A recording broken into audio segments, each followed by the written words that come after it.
as well. But it was just an amazing event. It was like being around, like you said, a family reunion that people you hadn't seen in a while. Even though some of the people that were there, you probably saw at the rally, was probably even some people there that was at the rally that may not have been able to come to this event, or people that weren't at the rally that were at this event. But it was just amazing to see all of these amazing Black people in one spot promoting their businesses, talking to the people, and me being able to meet people who watch my content. I know Afro Elite, people ran up to him. Same thing with I'm laughing with Black Alpha because it was a woman there who was determined to meet Black Alpha. Like when I saw her the first time when I was in it, when I first walked in, and she had saw me, she was determined to meet Black Alpha. Like when I had saw her, she had said, Torian, I already met Afro. I just met you. When am I gonna meet Black Alpha? Like, and I saw her a couple of times, and she was determined. I said, he said he's gonna be here. He's floating around here somewhere. And when she finally met you, that like her meeting you made her day. Like she was like, like she was genuinely excited and very happy to meet you. And the thing is, I can remember her whole profile, like because she was determined to meet you, and it was just an amazing experience for that to occur. I definitely supported quite a few of the businesses that were promoted. As a matter of fact, if people look at my community tab, I actually posted up links to the people that I got business cards from. Unfortunately, some of them I wasn't able to post because they didn't have websites on them. They had QR codes. So unless you had the card, to scan the QR code, it would be useless if I posted it because it would be kind of hard to use. But I probably supported maybe about maybe 3 or 4 of the vendors that were there. Oh, and Afro, I did go and get those cookies, and I went through and yeah, I got them, and I went through them in probably 2 days. That chocolate chip one was good. It reminded me of the Potbelly cookies. Like it literally tasted just like them. And I got the Snickerdoodle one and the oatmeal cream pie one. All of them were good. They were all like really good.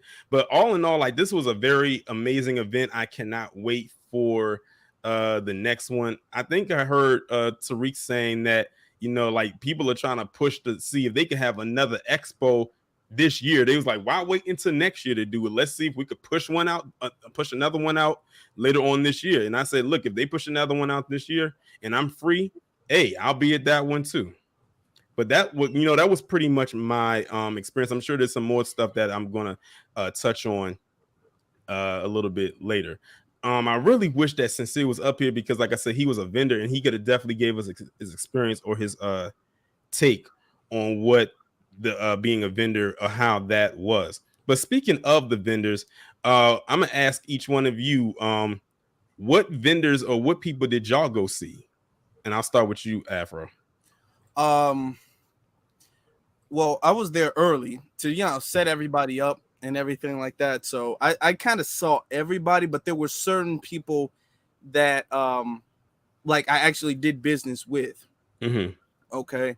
And I just want people to know I am getting together a list, especially I feel like there's a special list that needs to be shouted out. So I'm getting that together and I'm going to put that on my community tab a little bit later, just in case I'm forgetting.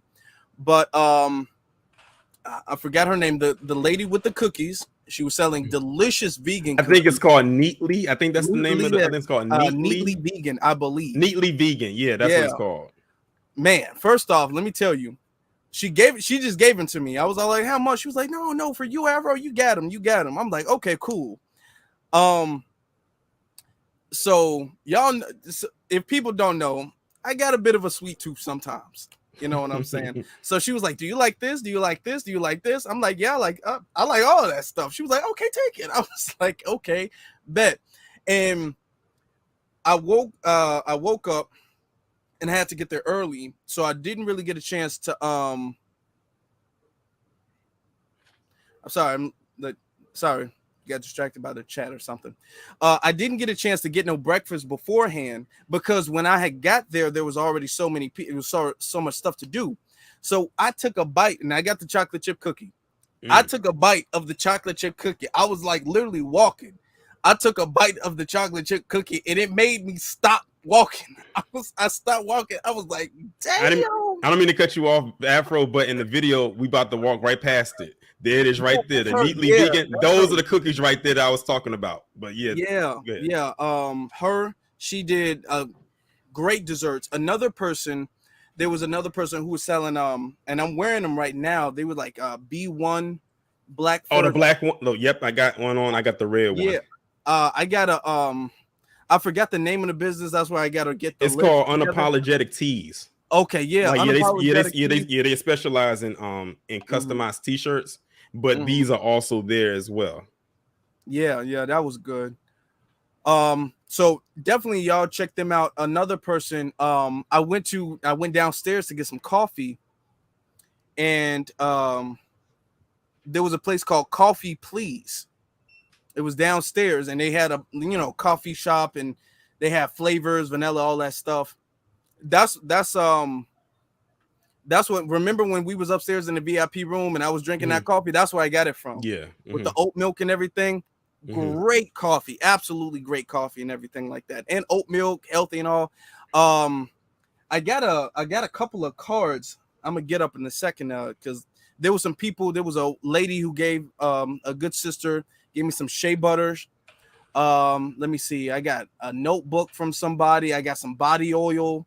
From some. I got to get some of the names of the places.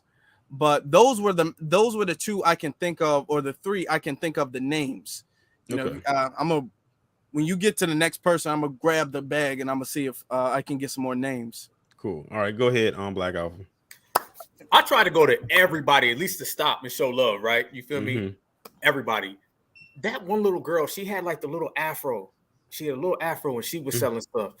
Queen stopped there and was getting a lot of stuff. There was another lady in there that made oil. I had to get my beard game on one. You know what I'm saying? So cop from them. And then I was going around. There's actually a couple realtors, a couple brothers. They were located in Dallas, even though I'm not from there. Obviously, I took their stuff and I listened to them because I said, tell you what I'll do on my show. I'll plug everything. So it doesn't just have to stop here. So I got a couple cards from a bunch of the realtors, you know what I'm saying? And at the same time, I just want to stop and let everybody know, like, hear what they got to say so I can go to somebody else. Like, hey, man, go check that table out. Go check out that table. They got a lot of good stuff. So it was really just about really networking and politicking. And, whether I cop something or I sent traffic in that direction, my mentality was well, I would say, man, each one teach one. So there was a lot of good stuff. I got some, and actually some people were giving me stuff for free. You know what I'm saying? So I was appreciating that. So like we said, body oil, scent, a lot of stuff, facial care, all of that type of stuff, man. So, I mean, it was powerful, man. It was powerful. There's really nothing like it. Like we say, man, that was the biggest Black Empowerment Day this year. And it was the most monumental Black, empowerment movement going on in the world at that time. So, man, I'm just happy to be a part of it, brother. Yeah, definitely. Sage, you can go up next. Yes, sir. So they were, again, I tried to visit all the vendors that were present to be visited, obviously. Unapologetic tees. I love that.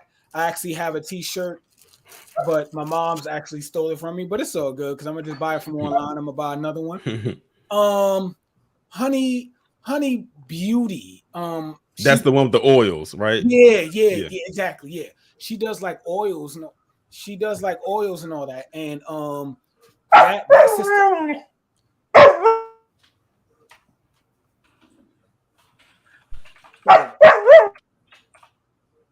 Give me 1 second. I'm so sorry.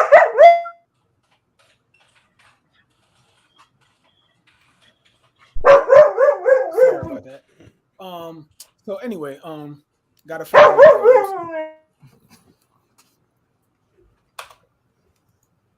Lemonade, I typed it in the chat. You said you wanted to know what the name of the cookie stand was. It's called Neatly Vegan Sweets. I got some. Go ahead, Afro. I got some of the things. Now, some of the things I don't have, they got lost, but they didn't get lost, but they got misplaced. So I'm still waiting on that stuff to me to get that stuff. Like a brother gave me like a bag and it had like a water bottle, a keychain, and all that stuff.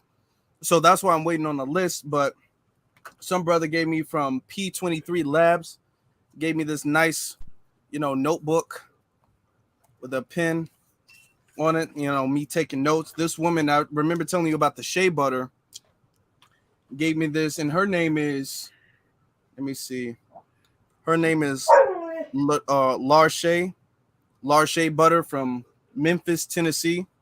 Another one, a business brother, gave me this, and I thought this was really interesting. This right here, these are from Corporation, it's spelled with a K. These are financial literacy flashcards. So if you can, like, I don't know, like, look at it, it says mutual fund, and then on the back, it gives the definition of like what a mutual fund is. And it's a whole bunch of them in this case. So black people, they don't try to teach us financial literacy. So this is a very fun way of learning, especially teaching your kids, financial literacy. So I thought that was pretty cool. Like I said, I'm still getting a list. I just grabbed a couple of things that I had. Cool. All right, so yeah. Hey, we get it. The people in the chat was talking about the dog. The dog, someone was sitting in the chat. The dog was saying, "Cut the check." That's what they were saying. Makes sense. My dog's name is Midnight. I was gonna name him Blackout, but that name was already taken by a cat that my mother has. But and Brother Alpha, I'm gonna have your dog come over here and eat my dog. Anyway, as I was saying, because I have a list over here, somewhat of a list. Handcrafts by K. That was the sister with I believe she had lotions or some type of body butter or so. I know exactly where she was positioned. She was upstairs. You make a right as soon as you go in the room. She had the big table. She was working with her daughter. If she's in the chat, much love to you. I brought some body butter from the sister, and also she gave me like some complimentary soap. And which is interesting is that I should bring the soap out. So the soap's name is Midnight, and again, that's my puppy's name. So it just seemed like poetic for me. Unapologetic teas, I think I touched on that already. Last one that I really liked a lot was the Giannis collection. I hope I'm not butchering your name, sister, if you're in the chat. She makes like therapeutic candles, aromatherapy kind of candles, and she was downstairs in the VIP section. If you were at the expo, you know exactly what we're talking about. But she had a lot of great products. I bought some two pair of candles from the sister. Shout out to her. Shout out to her moms. I remember when Brother Kabakamane came in there, they just lost their minds. Like they saw, the second coming of Martin Luther King or so. But they were just so geeked when Brother Kabakamane came in there. Also, there was a brother. Okay, I don't know the name, but I want to give an honorary mention to this brother because I spent time talking with him. He was right outside the VIP room, and he had like a 3D printer, and he seemed so educated, so well put together. I'm so sorry, brother. I do not remember your name, but brothers like that need to share that knowledge. That brother was out there just giving knowledge on 3D printing and how to. He gives like certain.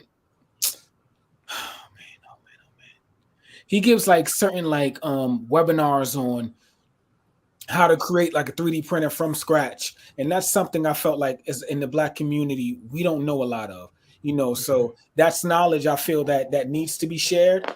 And if I do come across that brother's card, I will say that brother's name. I don't think I have it currently on me, but I'll find a way to get in contact with that brother and definitely bring him to the light or bring him to you guys to definitely put out his products, because I feel like he has knowledge that the family can absolutely use in the future.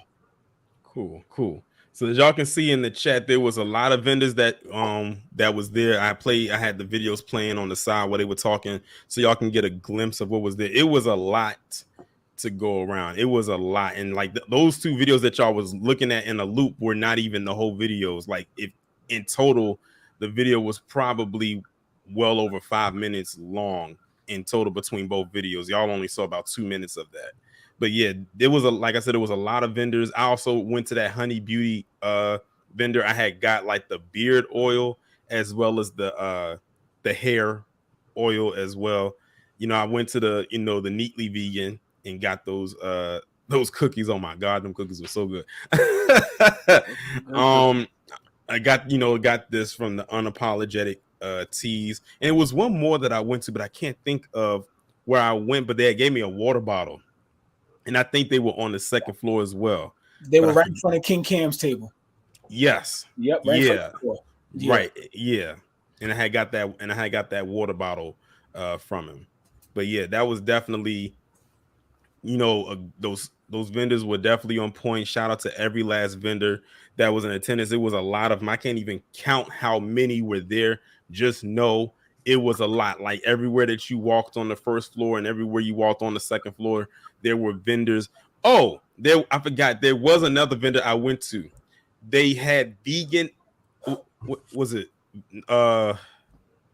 It was right next. It was I don't want to say it was ice cream, but it was in a cup, and it was like, it was vegan, but it had Oreo pieces in it. It was almost like eating a vegan McFlurry. I forgot the name of it, and they also had the banana pudding one too. And I'm like, I had told them, I'm glad that vegan foods are starting to get more pushed out there and get more notarized, because at one point people shunned completely away from it because I think more so how it was presented to them, and they didn't think that it was going to taste the same. Of course, you can still tell that it's a little bit different, but when I tasted this, I said, if you didn't tell anybody this was vegan, you would swear that this was just the regular stuff that was made at home with all the regular ingredients, or something that you would have bought from a store. You probably wouldn't be able to tell the difference. But I forgot the name of what their business was. Can I say something about that? Go ahead. Just real quick. I forgot. I wanted to try that so bad. And what I like about that is the fact that there's a lot of people who feel like becoming a vegan is a very, very difficult transition, because there's not a lot of places that sell good food, that is vegan. So I'm glad that we have a lot of brothers and sisters who are making good tasting food that is vegan, because that, that messes up the narrative that all vegan food is nasty. Number one. Number two, I feel like that's really good for a lot of Black people to still support Black businesses and still be vegan at the same time. So yeah, I think that's good. Even, whether you're vegan or not, I still liked it. I still think it tastes just as good as if it wasn't vegan. It was really, it was good for just being a cookie, let alone a vegan cook. So it was just really good food, so I'm glad that I think it's really working for a lot of the people who might consider becoming vegan. Right. All right, so let's Torian, that go ahead. The brother that gave you the water bottle, their business was called Passive Income University. Yeah, I just saw someone posted in the chat. Yep. Yeah. And shout out to Globally Black in the chat, because she also had a table at the event. As a matter of fact, she does vegan cookies or vegan treats as well. And I remember, because if y'all watch my channel, when I was doing like different business reviews, she has sent me some of her products to test out and make a video on, I think, like 3 different times, because it was like 3 different versions of the cookie. And she was out there. She was on the second floor, and I think she was right there next to that Honey Beauty table or behind them. And I know, she was there as well. Shout out to Just Eve as well. Yeah, that's it right there. She gave me a whole.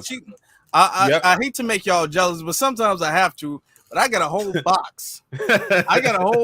Okay? If y'all jealous, be mad, because I got a whole box. Now, I saved one just to show you guys what it looked like. And these aren't like no small, thin cookies. They're not small. Like, those cookies have some size to them. These are big, nice size cookies. Yeah. Or whatever. Neatly, it's all, she put very much attention to the details. It's all neat and all pretty. And also a shout out to Just Eve as well, because she had a whole bucket, not a bucket, but a whole what's that thing called?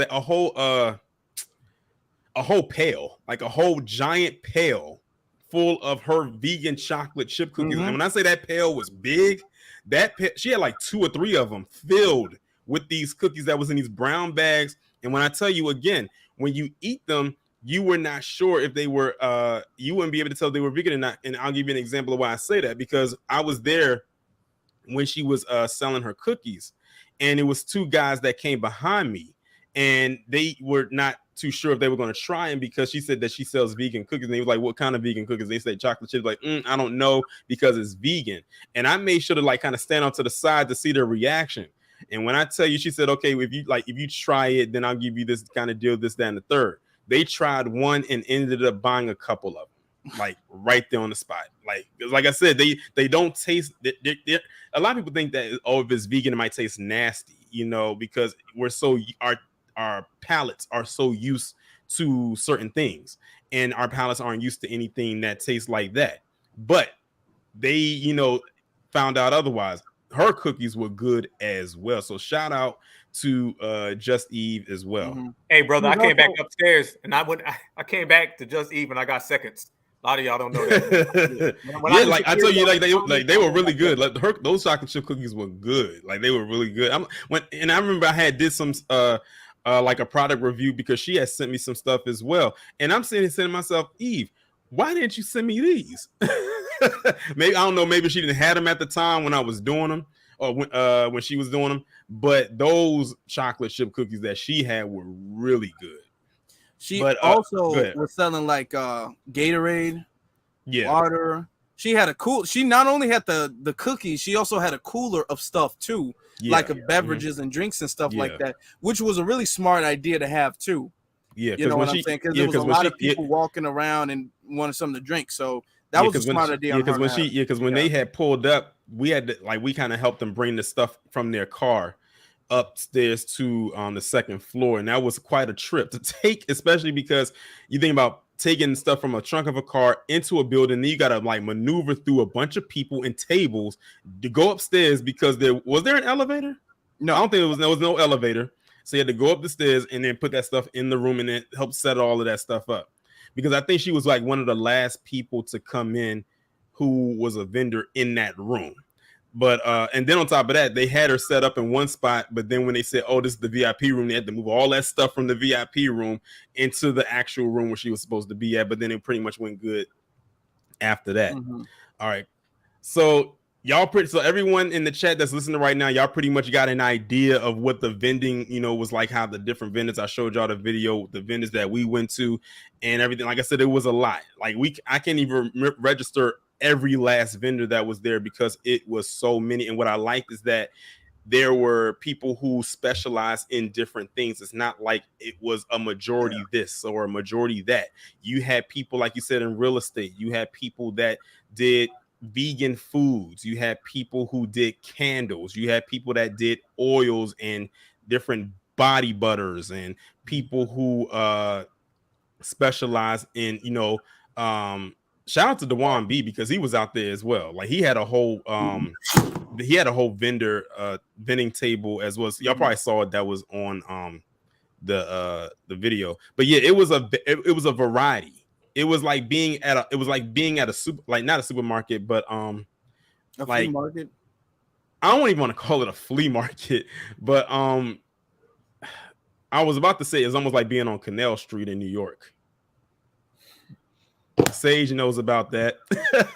No comment. But you know what I would say though too, that I was so proud of.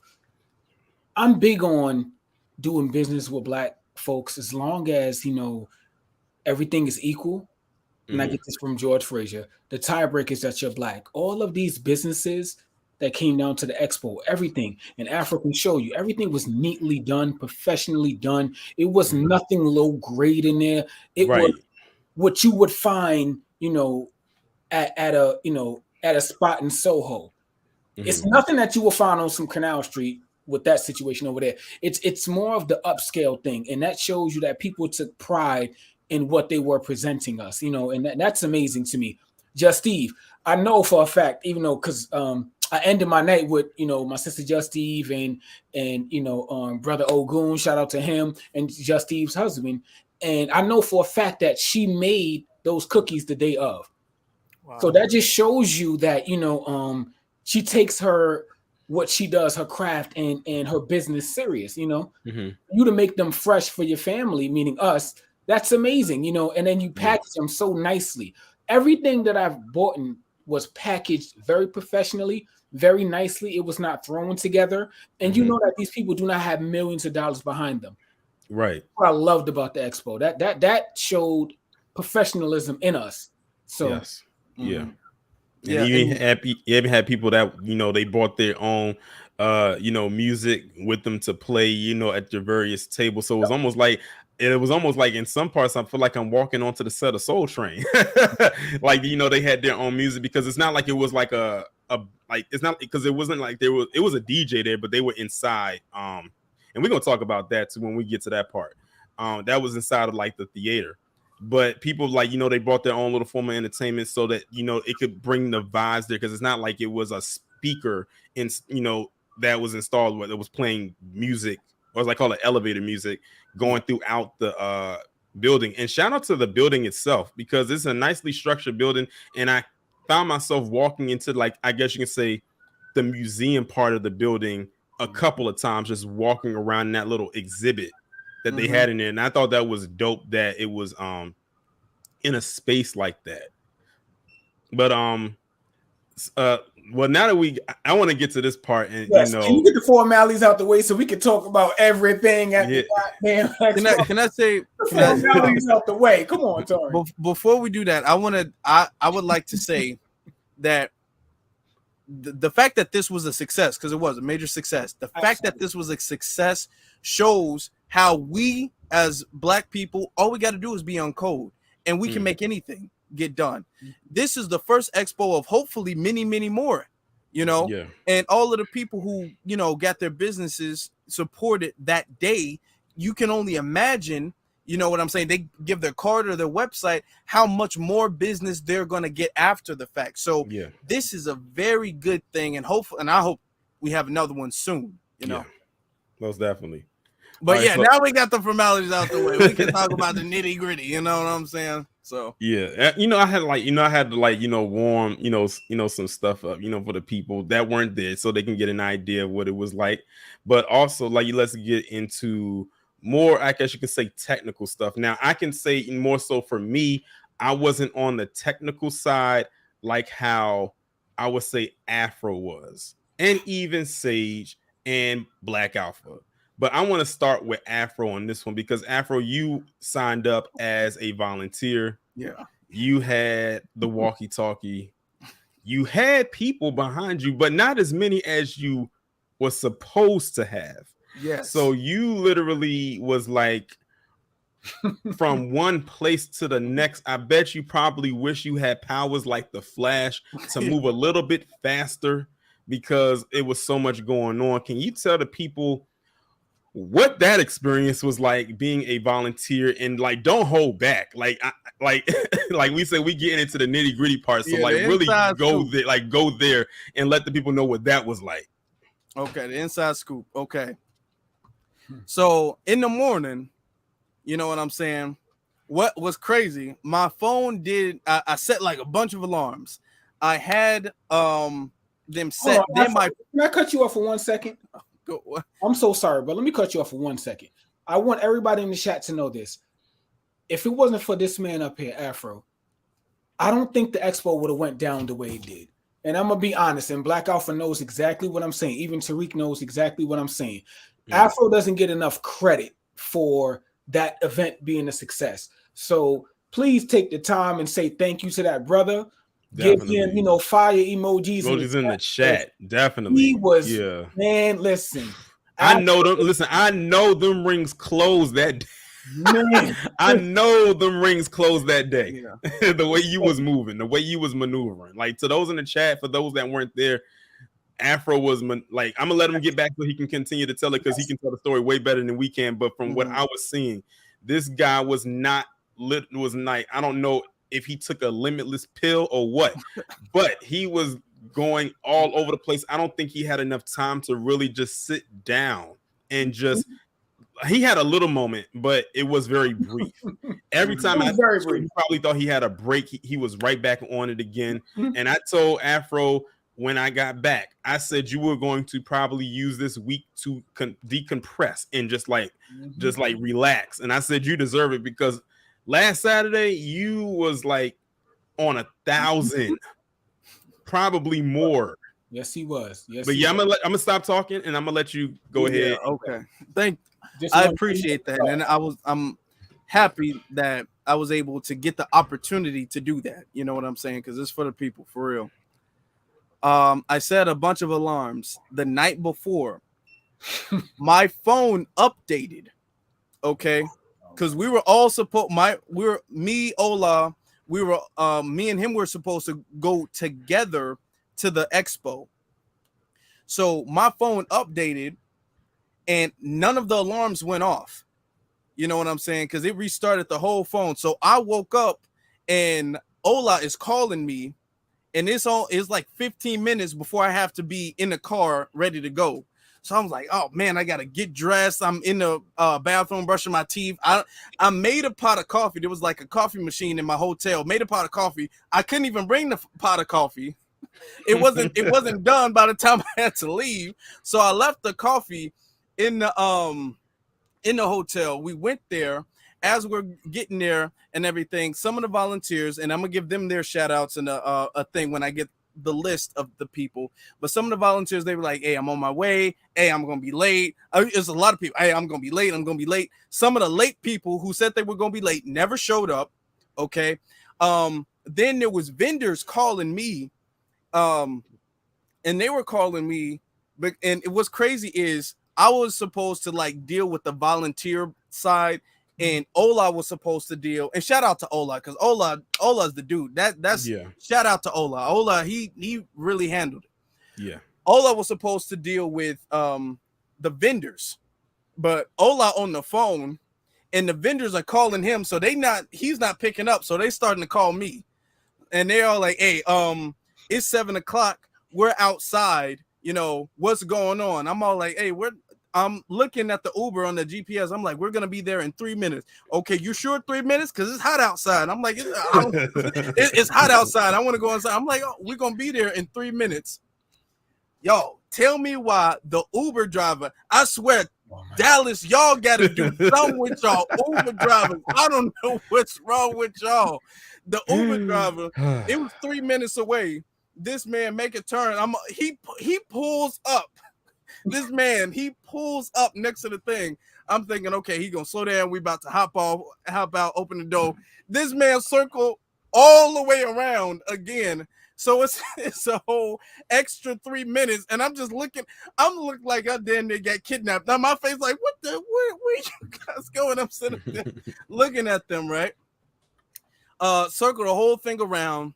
So eventually he stopped the car on the side. I gotta walk all the way around. They opened the door, which was crazy because there was staff in the building.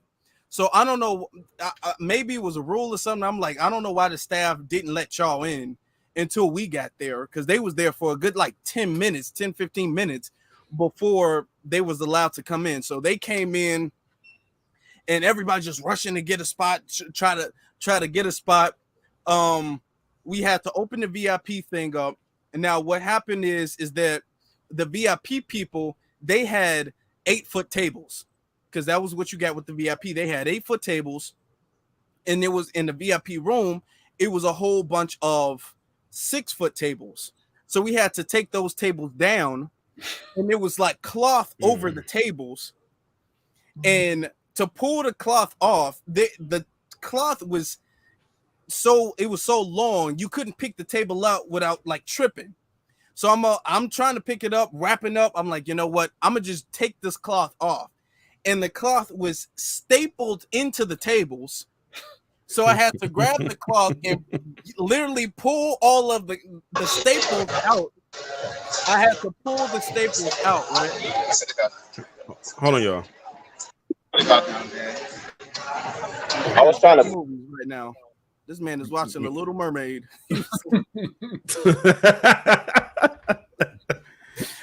Go ahead, Afro. Okay. I was trying to mute his mic, but it wasn't muting. Yeah. Go ahead. So the cloth, I had to pull the cloth out. Then we lined all of the tables. We had to get a bunch of tables. Everybody wanted the long tables. Now there were some people all like, "Hey, I ain't VIP," and it was like, people was like looking at me like, "Hey, Afro, I support your stuff, man." I'm like, "Thank you, brother. Thank you, sister. I appreciate that so well." And then they look like, "Hey, I ain't VIP, but can I get an 8-foot table?" I'm like, I don't.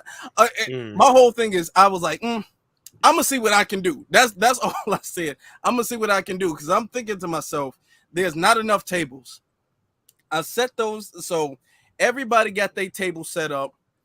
Then we're just helping people really like get unpacked and all that stuff.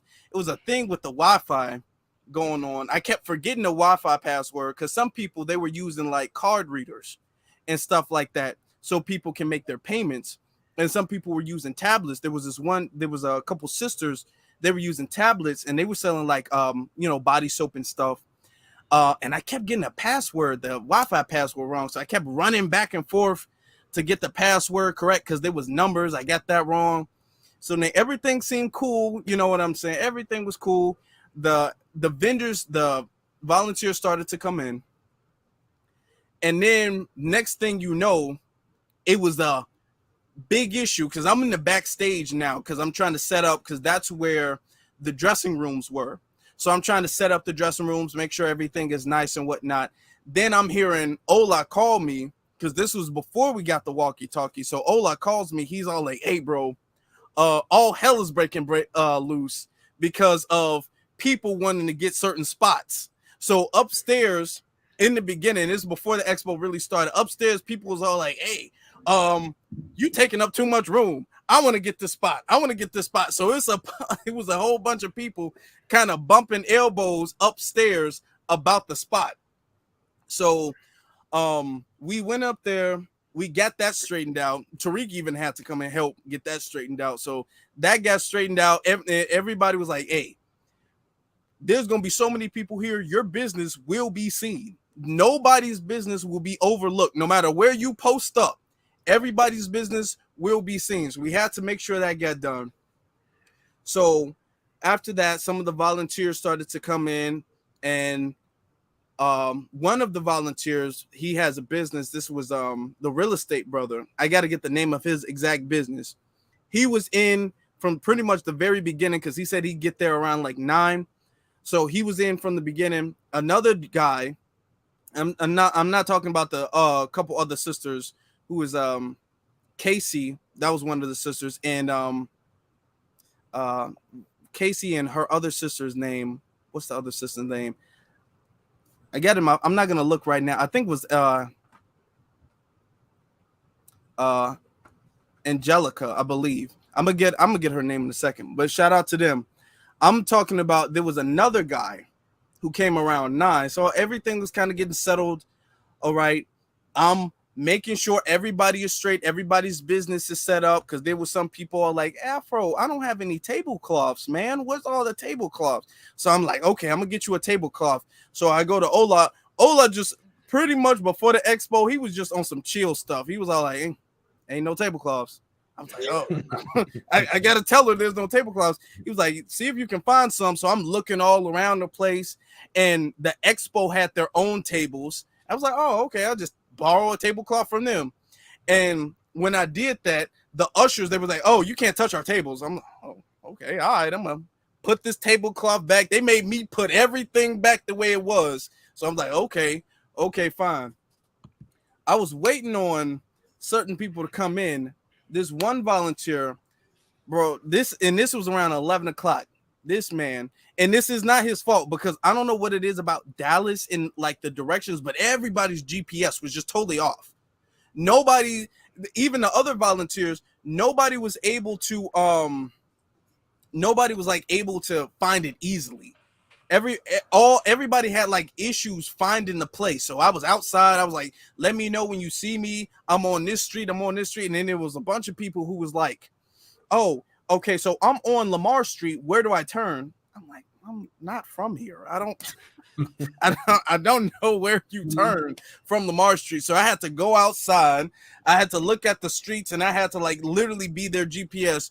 And I even said, I'm all like, okay, text me a picture of what you see. So they text me a picture. So then I'm all like, I'm looking at that. Okay, I remember that. I'm like, go to the tunnel, make a left, make a right. I'm literally giving people GPS directions. This volunteer, shout out to him because he was helpful though.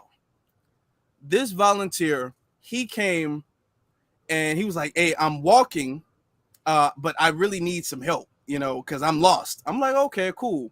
I said, text me a picture of what you, he's like, I'm in, because he kept saying, I'm in the building. And then I'm all like, okay, where are you? He's like, I'm downstairs. I'm like, okay, well, I'm upstairs. I'm thinking I'm going to go downstairs and I'm going to meet him halfway because I was going downstairs anyway. I'm like, I went upstairs. I was upstairs. I'm downstairs. I don't see you. He was all like, I don't see anybody. I'm like, what do you mean you don't see nobody? And I went back upstairs. I'm like, bro, where are you? I said, text me a picture of where you are. This man texts me a picture. This man is in a completely different building. This man is in a completely different building. I'm like, what the hell? So now you guys know, for the people who were there at the expo, you all know that there was like a building attached to the other building. So this man, what I assume, was attached to that building. Because he took a picture of what it looked like outside. So I'm all like, oh, it's high. I'm going to just walk through the building, go to the next building. I'm going to find him. I'm going to bring him back. So I go in the next building, right? Tired, hungry, thirsty. I'm going in the next building. And there was this big ramp. I have to go up this ramp around the corner. And he's all like, I don't know what it was. But he was like, I'm by area D. So I'm looking, I see there's the signs, there's A through F.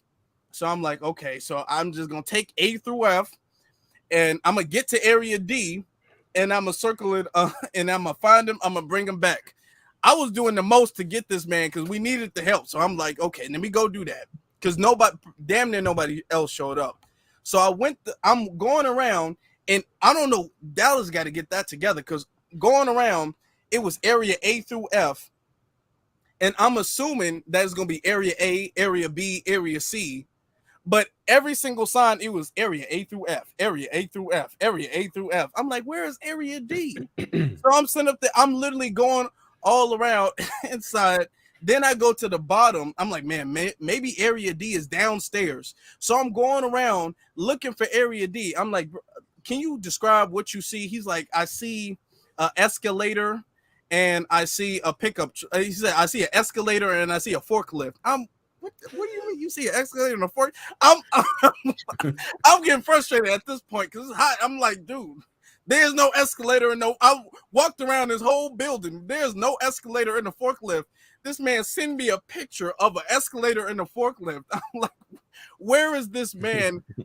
I'm like, you know what? Meet me outside and tell me what street you're on. So I'm thinking he's gonna be right outside the building. This man, I leave the building. I'm assuming he's gonna name the street and everything like that. I'm like, call me back because I gotta call other people. So 5 minutes later, he leaves the building. He's like, yeah, I'm under a tunnel now. How are you under a tunnel now?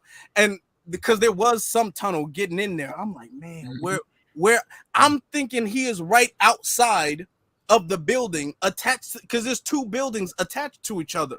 So I'm thinking, if I told you to step outside, how did you get under this tunnel? And I'm not trying to diss, bro. If he's listening, I'm not trying to diss.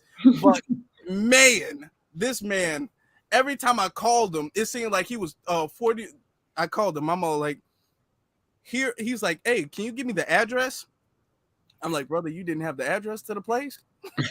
You didn't have the address to the place? So I text him the address to the place. And then he was all like, okay, I'm going to put it in my GPS. And it says I'm about 5 minutes away. I'm like, okay, cool. 5 minutes away. 10 minutes go by. I call him. I'm like, where are you? He's all like, well, I see I see a building next to me, and it's a lot of trees, and it's a parking lot. And I'm all like, okay, can you tell me the street? Can you take a picture? He took a picture, showed me. I had no idea where this man was.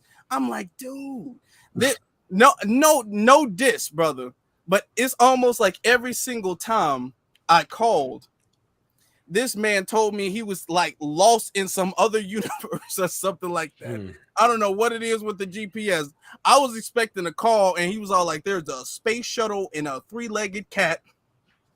And then call back and say, I'm stranded in the desert and all I see is sand and a cactus. I didn't know where this man was, but eventually he came. Shout out to him. He came and, you know, he was helping out and everything because there was a thing with the VIP room. So we had to get that straightened out because this was around 12. So I'm like, okay, y'all just kind of, I don't really have nothing to do for you right now. Just wait, I guess. Just ask the ladies at the front desk if they need anything or whatever the case is. Then Black Alpha and Sage, they were calling because everybody was coming up to me like, Afro, can I get a picture? Are you Afro Elite? Are you Afro Elite? I'm like, yeah, I'm Afro. I was on my high horse a little bit. I'm like, every time somebody's like, are you Afro Elite? I was like, yes, I am Afro Elite. Actually, you know what I'm saying? I was kind of pissed myself a little bit. Indeed, I am Afro Elite, actually. So I was taking pictures and I was, you know, having a time with folks. And then Sage and Black Alpha, they were walking together. They were traveling together. And they were calling me. Like I said, man, the GPS, bro, it was just like, oh, I'm like, man, because they were telling me they were having a hard time. I'm like, damn, everybody's having a hard time finding this place. But I linked up with them. So, you know, at that point, I was talking or whatever the case is. And then it became a thing where it was people in a VIP room and some of the speakers were showing up late. So this is when I called Ola. I'm like, Ola, like, what's going on? And he's all like, he's not calling me back. This is when I went to the back and got the radio. So I'm calling him on the phone. I'm Ola, where are you? Where are you? I had the radio in my hand. Ola, are you in the building? Are you in the building? This man was in, he was out, he was in, he was out. He was just doing a lot of stuff. So this is when this man tells me that a bunch of people just canceled out of nowhere. So this is when this man tells me, he was like, hey, he's like, tell people, because a lot of people were coming up to me. He was like, hey, Afro, this is because they had like the schedule on the back of a pamphlet. So they were coming to me with the pamphlet and it was all like, Afro, this is supposed to be going on at this time. And Ola was like, tell him it's pushed back. It's pushed back. It's pushed back. The VIP room was supposed to start around 11. Okay. And it was supposed to start with Raheem Shabazz. He was like, tell him that's pushed back. Tell him that's pushed back. Because the thing is, the VIP room, it was supposed to be people hosting it with certain guests. At that point, none of the guests were there. At that specific point, it was a lot of stuff going on. They weren't there. He was like, tell him it's pushed back. Tell him it's pushed back. I'm all like, okay, it's pushed back. There was a guy who was supposed to do the what you might call it, the survival seminar. A guy who was supposed to do the survival seminar, he wound up canceling.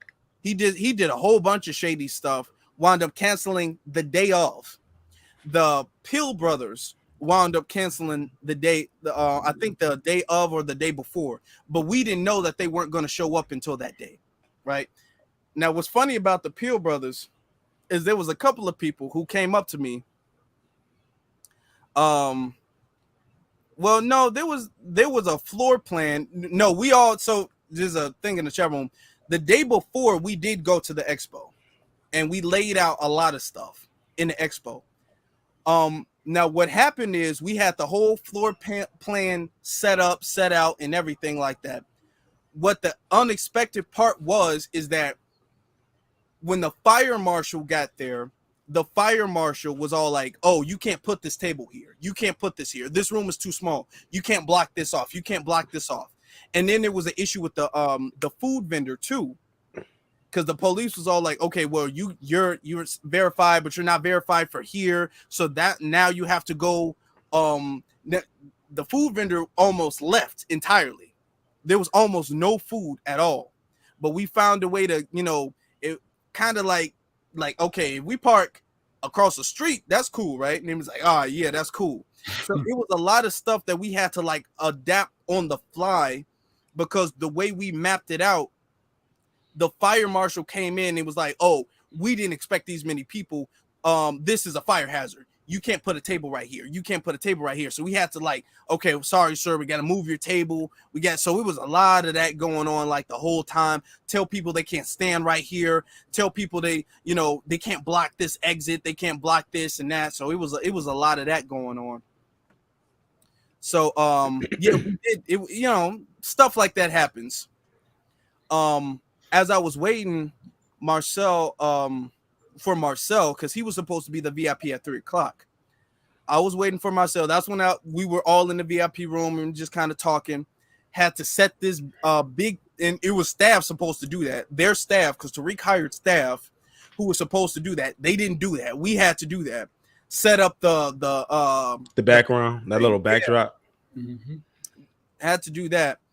And there was some people, because the red pill and blue pill, they were supposed to be there. They wound up missing their flight, couldn't make it. No diss, but it is what it is. But there were some people coming up to me. They were all like, "Hey, Afro, where are the pills?" And I was all like, I think you talked to the wrong person. I don't got no pills for you. Like, brother, so you mean the pills aren't here? I'm like, the pills?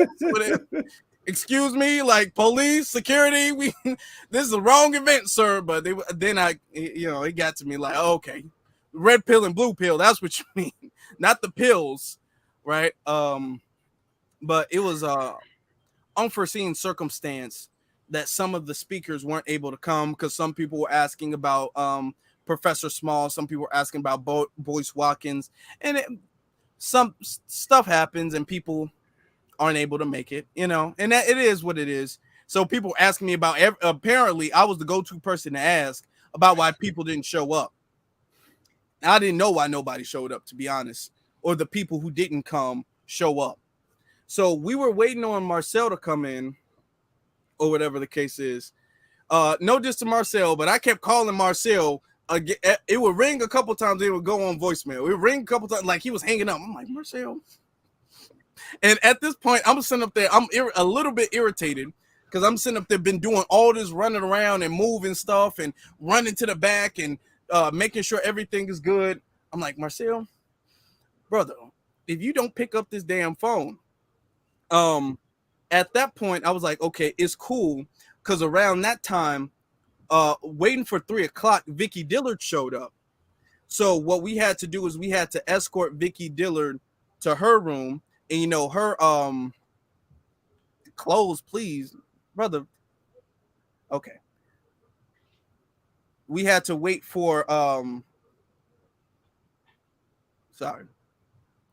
Don't worry about that. Yeah, I'm sorry. Yeah. We had to wait for her to, get her stuff situated. So we got that situated. Marcel came. And we needed, and shout out to Brother Sage and Brother Black Alpha, because we had to kind of damn near be security for Marcel. Had to box Marcel in. After Marcel came up, he met Vicky Dillard. We showed him his dressing room, all of that stuff. And then we had to go upstairs, because then it was Marcel came like right at the time it was time for him to go on the VIP thing. So at that point, I was like, okay, cool. Now I can kind of rest a little bit. Everybody's straight. The VIP people are straight, all that. Then Dr. Kaba showed up. Shout out to Dr. Kaba. He showed up, him and his family. We had to, me, Brother Sage Alpha, we had to escort him back to his room. So after that point, it was a lot of us escorting people back and forth. You know what I'm saying? After that, we kind of, everybody was straight. Then we kind of had to do the security thing for the most part. And then that was successful. You know what I'm saying? Except like Rizza Islam, because he had his own security. And boy, his security was not playing no games at all. This man had the Secret Service as his security. His security wasn't playing no games at all. Him and Tariq had their own security. So, what I'm saying, there was security in the building, but we wanted to give Dr. Kaba Marcel and Sister Vicky Diller, we want to give them an extra layer of security because they get flooded with people when people see them walking through the crowd. You know, so we had to do that. And then that was up until like the event, the main event. So I let everybody know, okay, the main event was going cool, and we just kind of chilled for the main event. And I was just kind of running back and forth to try to clean up a little bit and catch the main event because we had to be out of the building by 10 o'clock. So I was, running back and forth, making sure everything was straight. Everybody was getting their stuff packed up because I told them I would help if they needed their stuff packed up. So I was doing that. One thing though, when Eve and Ogun came in, they needed a table. And at that point, all of the tables were over with. So in my mind, it was so much going on. I had to take pictures. It was so much going on. I'm Ola, where are you? We need this. We need this. I got to talk to the speaker. I got to go in the back room. There was sinks that wasn't working. I had y'all saw there was sinks that was not working. I had to go under the sink and turn the sink. I'm up there. I'm doing everything. So in my mind, there was so much going on. Eve needed a table, and I'm all like, I remember telling y'all, and y'all can contest, I'm not lying. I'm like, bro, I literally have an image of a stack of tables. They're downstairs. Oh yeah, the stack of tables is downstairs. I promise. Now listen to this story right here, Torian. Listen to this. I had this image. Yeah, because I missed all of this. And we literally from upstairs, we put all of her stuff in the VIP room because we didn't want nobody to mess with it until we set that up. So we go downstairs in the back room, and I'm looking. I'm like, damn, where are these tables? I remember seeing there was a huge stack of tables. So then there was a basement. We go all the way downstairs to the basement. There's no lights or nothing like that. We in the control room and everything. Sage had to flash his light. It looked like we in a whole mystery room. Eve, you need to appreciate these brothers was working. We in a mystery room looking for these damn tables. I'm like, guys, I'm sorry. I don't know where these tables are. So there was another table. We like, you know what? Damn it. We just broke that table down. Big 8-foot table. Had to carry the table up the stairs, out the basement. Then we went around the corner. Yeah. It was, remember, in the other building, we had to go in the other building because we didn't want to go up the second set of stairs. And we had to take that big ramp around the building, I'm sitting up there. I'm tired. Alpha's like, you know what, let me take over and everything like that. Sage, I think, was trying to show off at the time. So Sage was trying to show off. Sage was all like, I can hold this table all by myself. And do you need this brick wall too? I can hold this brick wall too. I can break that. If y'all needed it, I'm like, Sage, calm down, brother. We get you strong. You go to the gym, brother. He was like, oh, okay, so I can put this motorcycle down. I don't have to carry the motorcycle up the stairs. I'm like, okay, Sage, you're doing too much, brother. Put that down. So then we put the table in the room, and right next to us, it was this huge stack of tables in the very same room that we set Eve up in. If we would have went in the other room, we would have saw all those tables. So all that going in the basement, and everything was completely unnecessary. We did not have to do none of that. We could have just went in the other room and grabbed the table. This is like a real life jigsaw situation where the answers you seek in order to survive the game is right there, but because you didn't read through the fine print and really pay attention, you went the long way. Yeah. Man, listen, that is insane. That is crazy. Yeah, shout out to them because I know they was upset. I'm like, I'm sorry, y'all. I saw the table. I don't know why the image was in the basement. I don't know why I had that image in the basement, but I saw the table. So, man, that is wow. So those of y'all in the chat that are listening right now, y'all got like a nice probably 20-30 minute behind the scenes situation going on right here that you ain't gonna hear nowhere else about what was going on the technical side of things. Because like I said, I was like, when all of that stuff was going on with them, I was just sitting in the chair. I was just sitting in the chair, like just like comfortable, just like paying attention and everything like that. So this story is actually, this is my first time hearing all of this that Afro just explained. So that's why we said at the beginning to put the fire. Y'all might need to do it again. Put some more fire emojis in the chat, because that's why I said you need rest. Like, don't even like try to do like any type of content this week. If you coming on to just explain this is the only form of content that you're a part of this week, let it be the only one, and then start fresh next week, because that is a lot. That is a lot. And it's unfortunate that you didn't have the extra help that was supposed to do it. And also shout out to Sage and Black Alpha, because they didn't sign up to be volunteers, but you wouldn't know that they were, because they were right there helping and assist you. But I have to get on Sage right quick. I got to get on Sage right quick, because speaking of volunteers, Sage, I can tell you was very uncomfortable in that one size does not fit all shirt. because they was like, if you're gonna help, you're gonna put the shirt on, and I can tell you had to squeeze into that. bro. So I don't know who exactly. I think it was Ola that got me that shirt. I don't remember exactly who brought me the shirt, but it was like a running joke backstage. They was like, "What kind of shirt you want? A small?" And I was like, yeah, I take a small. So they took that literally and brought me a damn small. I'm like, I was joking with this. What the hell? But I want to say this. Afro gave a sanitized version, even though he went through it meticulously. First of all, the reason why me and Black Alpha came to the event together. Me, Black Alpha, and Queen. And the reason why we walked to the event is because we didn't trust them damn Uber drivers to get us there. So I just say, you know what? We just going to walk to the event, because it's right there. My hotel was very close. So it's right there. Afro, meet me at my hotel. Not Afro, excuse me. Black Alpha, meet me at my hotel. We'll walk there. So when we're walking there, Afro's calling me like, yo, Sage, where you at? I knew something was wrong. So I'm like, okay. We this far, boom, boom, boom. Afro like, okay, come to this block. I think it was like Lamar and something. And I was like, okay, cool. We'll go there. And then he was like, what do you see? And I'm like, okay, I see a railroad. He was like, do you see trees? Yeah. Walk towards the trees. And then eventually we walked towards seeing Afro.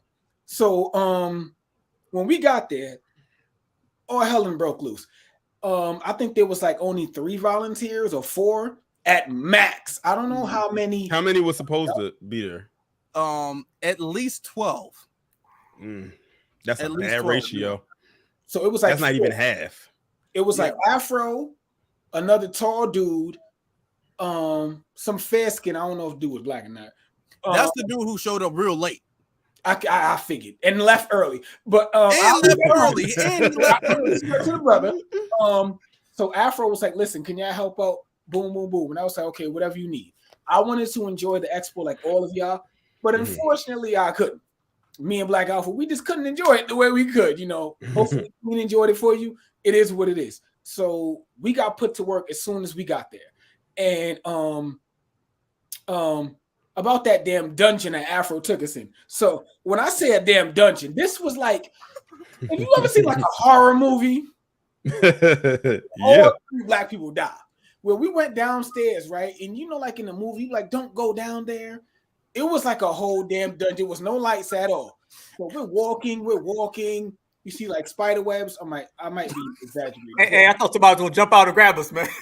For real. It was that dark down there.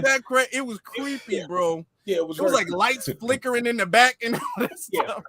It was like in the movie when you say don't go. Like don't go there. So I was like, let me put my damn light on here. So around the corner it was tables. And Afro didn't say this, but you remember earlier when Afro was speaking, when he said the building that was A through F, that was the building we had to go and walk through and to get to bring the damn table, because it was, even though there was only 6 people in the expo, it was too crowded for us to walk through the damn expo with this big ass table. Yeah. So we had to go through another building, over a bridge, through some doors, and then go around to the VIP room, because we didn't want to go through all of that downstairs. Now, after we do the tables, Brother Kaba wants to come out of his room. So every time they had to move Marcella, Brother Kaba, they needed an export. Excuse me. I kept on saying that, export. They needed someone to take them, from A to B because they were getting swamped. And we know it was 98%, was all love, but we didn't want the other, we didn't want any hiccups. So we had to play, okay, Black Alfred, you got his front, I got his back, Brother Kaba. You can't stop, Brother Kaba. I kept on, and much love to his wife. I fell in love with his wife because she kept him moving because I didn't want to speak to the elder like, hey, Brother Kaba, I didn't want to push him. I would say to his wife, help. And she would like, keep on moving, Skip, keep on moving, and he would always listen to her because I know Brother Kaba, when you ask him for anything, advice or any type of knowledge, he gonna give it to you for a good 30 minutes.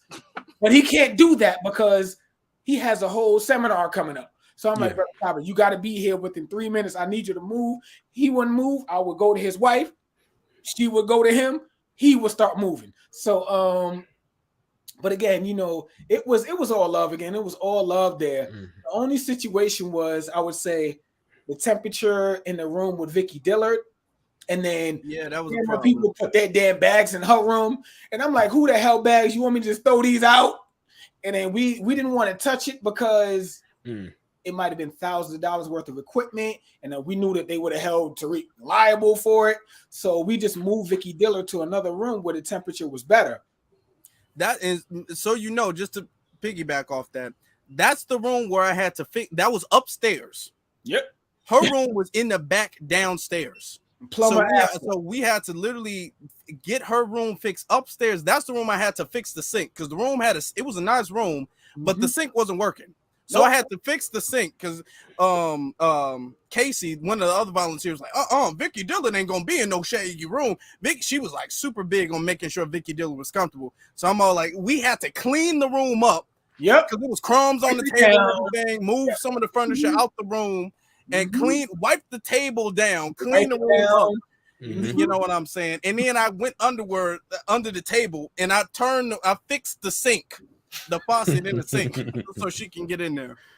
We had to make sure the water was running, all of that. So look, I'm sorry. Can I add, because Marcel was in the next room over and everything like that. And my whole thing is this. I'm all like, we could just switch Marcel's room downstairs because Marcel was in the room with the working sink. I'm all like, Marcel, we could just like move you downstairs in Vicky's old room, and then put Vicky in your room. But they was like, no, man. The volunteers was like, no, we can't move Marcel. He's comfortable. We got to make this other room work. I'm like, okay, fine. So we got to fix the other room. So yeah, keep going, Dave. Yeah. So and then there was a hiccup where and I don't want to get into the weeds of it because I don't know the E True Hollywood story. I was in the back, so I don't know exactly what happened. But that room that we set up for Vicky, Reza Islam, I think he ended up taking because he was rushing upstairs. So she didn't even get the damn room. So we ended up putting Vicky behind the damn stage where, hey, it's an easy walkout when you come and do your keynote speech. It's an easy walkout. Right then and there, do you need some snacks? That was another thing too. I felt the way, and I'm gonna just make this loud and clear. I felt the way because I'm like, much love and respect to Kiki White, but why she got this big ass room here? Kiki, listen, no disrespect to Kiki White at all, but Kiki White had a big ass room, bigger than Tariq's, bigger than Vicky, bigger than Kaba Kamene, bigger than Reza Islam, bigger than anyone. Maybe all of their rooms put together was a size. Yeah, I want you to think, Rizza.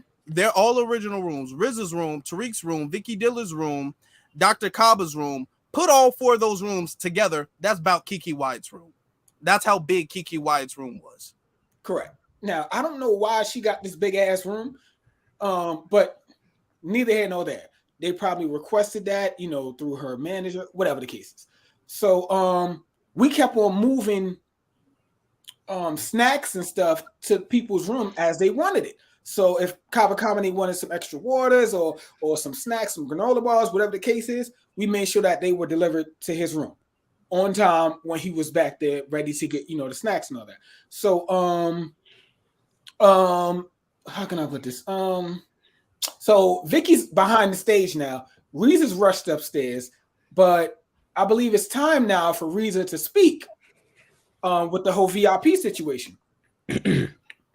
So in order to transport Reeza from A to B, now this is where no, I'm skipping ahead a little bit.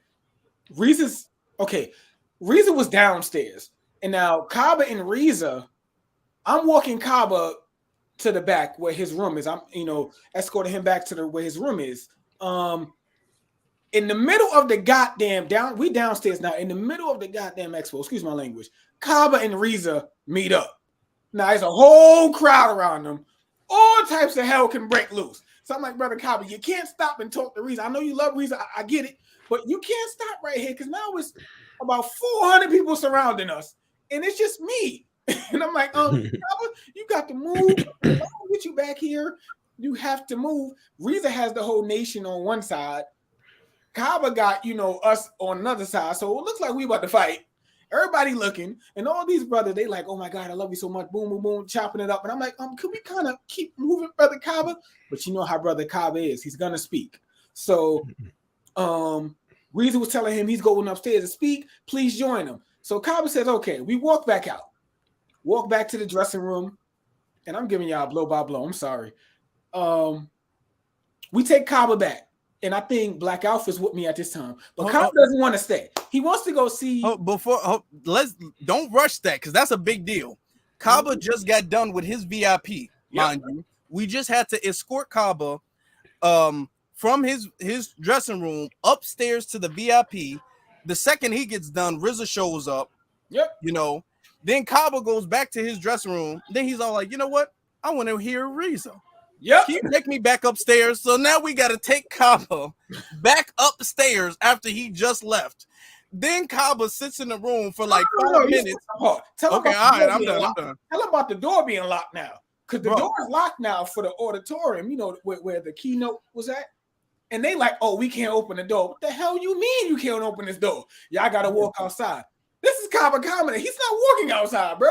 So now it's a standoff between me, Afro, and the damn security of the damn building over here. It's a whole standoff here. And then we was like, you know what? All right, we're just going to walk outside and we're going to walk right back in.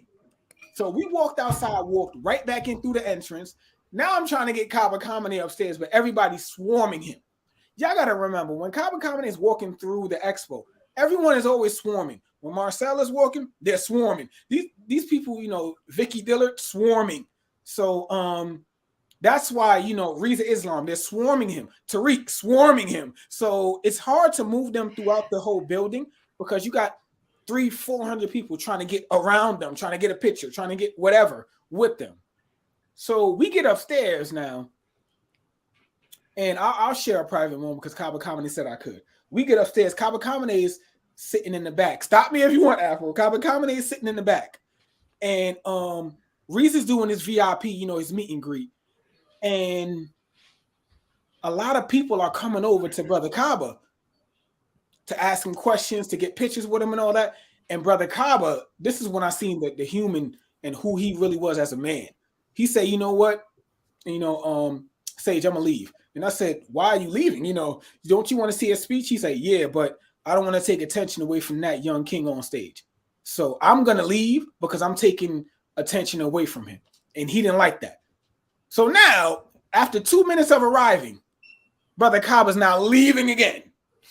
So now we have to walk back out of the room and get him back outside too. Back outside and get him back to his dressing room. All of this within the span of about 10 to 15 minutes. Afro, take it away. Brother, first off, the whole us running in and out, and it's hot that day. Outside was hot as hell. So I'm all like, us sitting up there doing all this, running up and down stairs, escorting people. So that means because like he's saying, Dr. Kaba is a very, very welcoming person. So anytime somebody says, hey, Dr. Kaba, can I talk to you? He stopped everything. He's like, yes, brother. Okay, yeah. Okay, I'll take a picture. Like everything. We like, the second you stop, more people start to come and try to take pictures. So we kind of gotta keep it moving. You know what I'm saying? So everybody was stopping, like, no, man, let me tell you, man, I've been listening to you since I was a kid and all of that stuff, man. So we kind of had to keep telling him, and I was really upset that they made us the staff who were working at the facility, they made us go outside, and then it's not like an outside, we had to go all around on the side of the building to get inside, and then knock on the door and wait for security to let us inside. I'm like, do y'all not see that we are working here? Do y'all not see that this is the face on the flyer here? Y'all can let us through the door. They're like, no, we can't let anybody through the door because we're preparing for the main event. They needed like a whole hour to sound check for the main event. It was something else, man. Yeah. And the thing is that Brother Kaba was a keynote damn speaker for the main event. So how was it that he was not allowed to walk through the door? I guess I don't know if Afro or Ola got that straightened out, because the next time I was walking with, like, I believe it was Marcel, we was able to go right through. So I don't know if it got straightened out, but I'm glad that it got handled when it did, because I wasn't no one else. I think Tariq had that taken care of. Understood.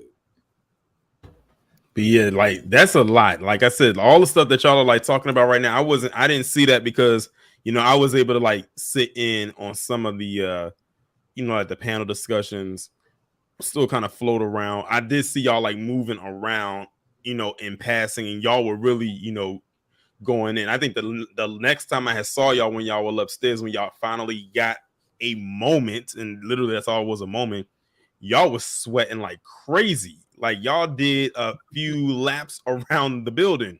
It probably felt like that too.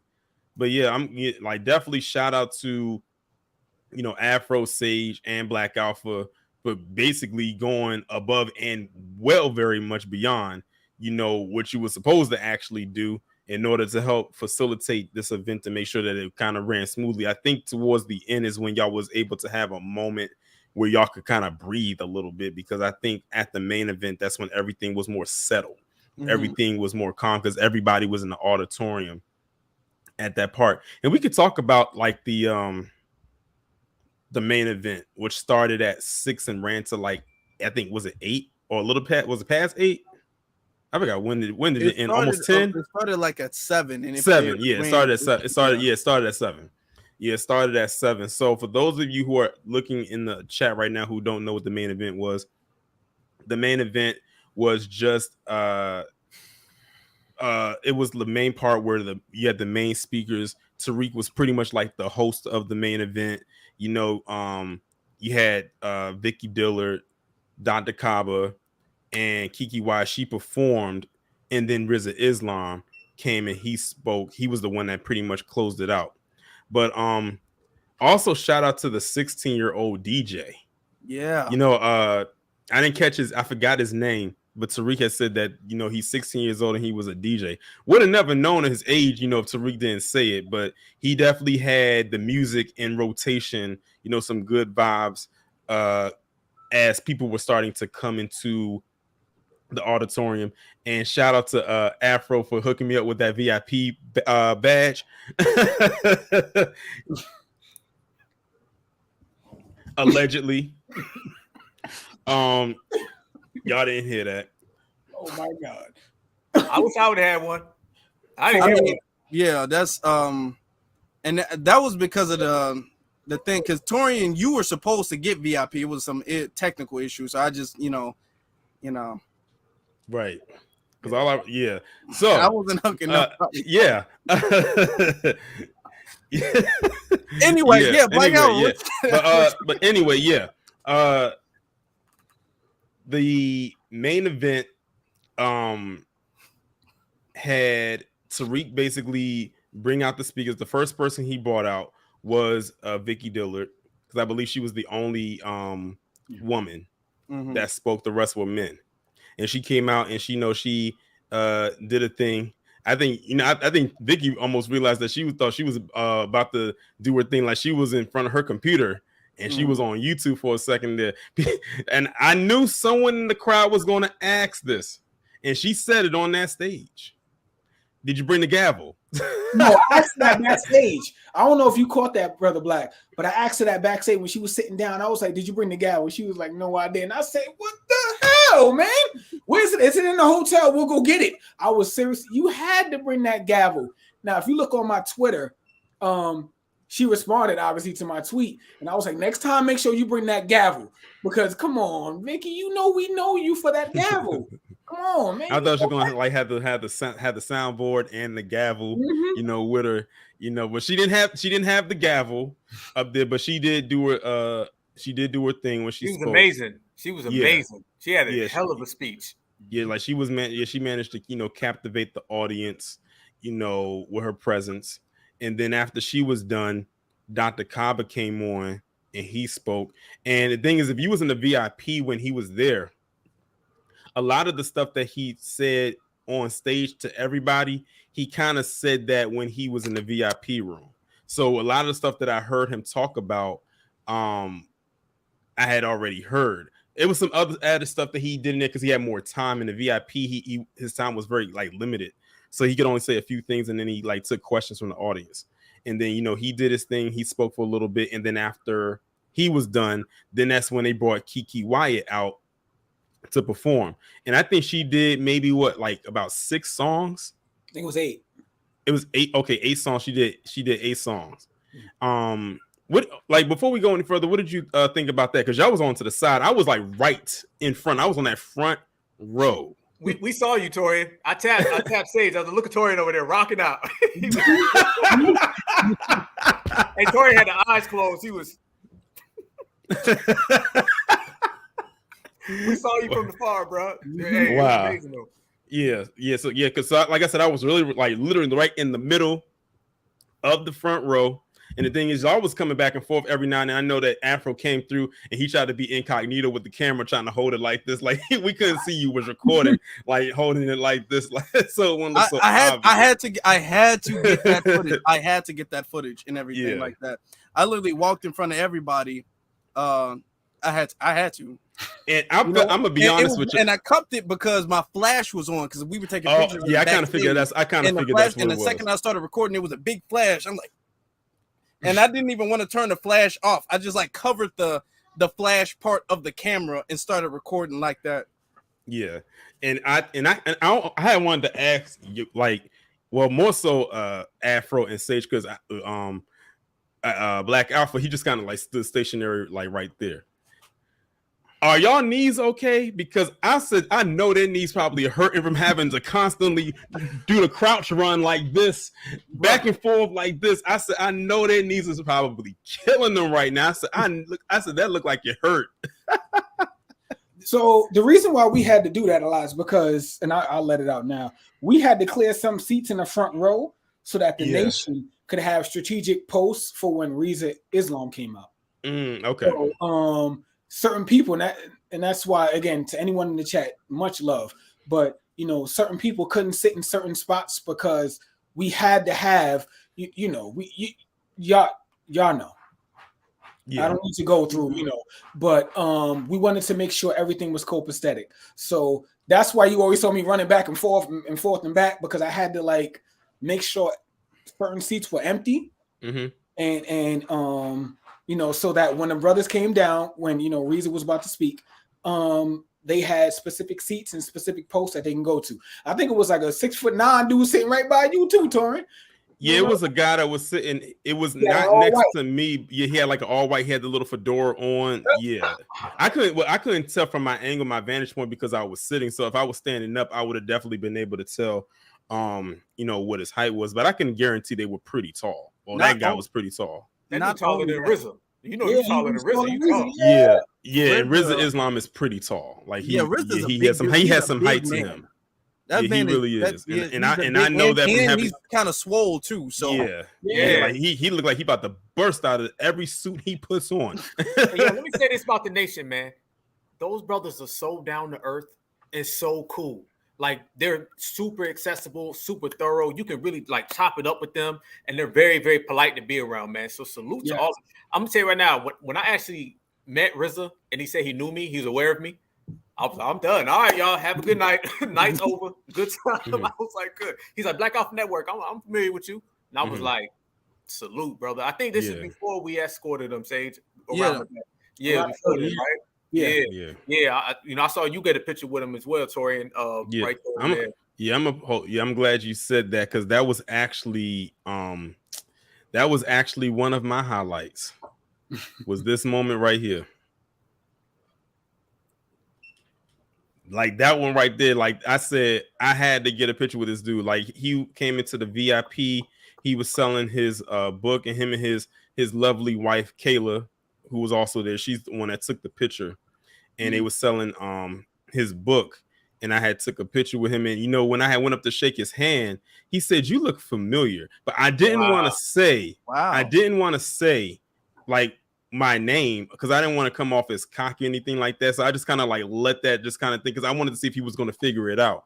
He said, I seen a lot of faces, but I said, yours like really looks familiar. So he probably most likely watches the content. I've already had people ask me, they said, Torian, do you think there's a way that you can get a collab with RZA Islam? I said, that would be dope to have a collab with his brother. But you gotta think, this guy has a very busy schedule. He's constantly on the move and everything like that. But I definitely would not be opposed to it. Like if he like reached out to me, or if I reached out to him and say, hey, I want to do a collab because the people been asking for it, and he said, yeah, hey, that would be huge. Like that would probably be one of the biggest collabs I ever do on my channel. I've done quite a couple of them. And let me just clear this out of the way now for the trolls. This outfit that I have on, the color scheme is red, white, and black. A lot of people thought that the black was blue, like a dark navy blue. No, it's red, white, and black. I just had to clear that up, because a lot of people thought it was red, white, and blue. Torian, but no, the FBA outfit. That's the FBA outfit right there. He lying.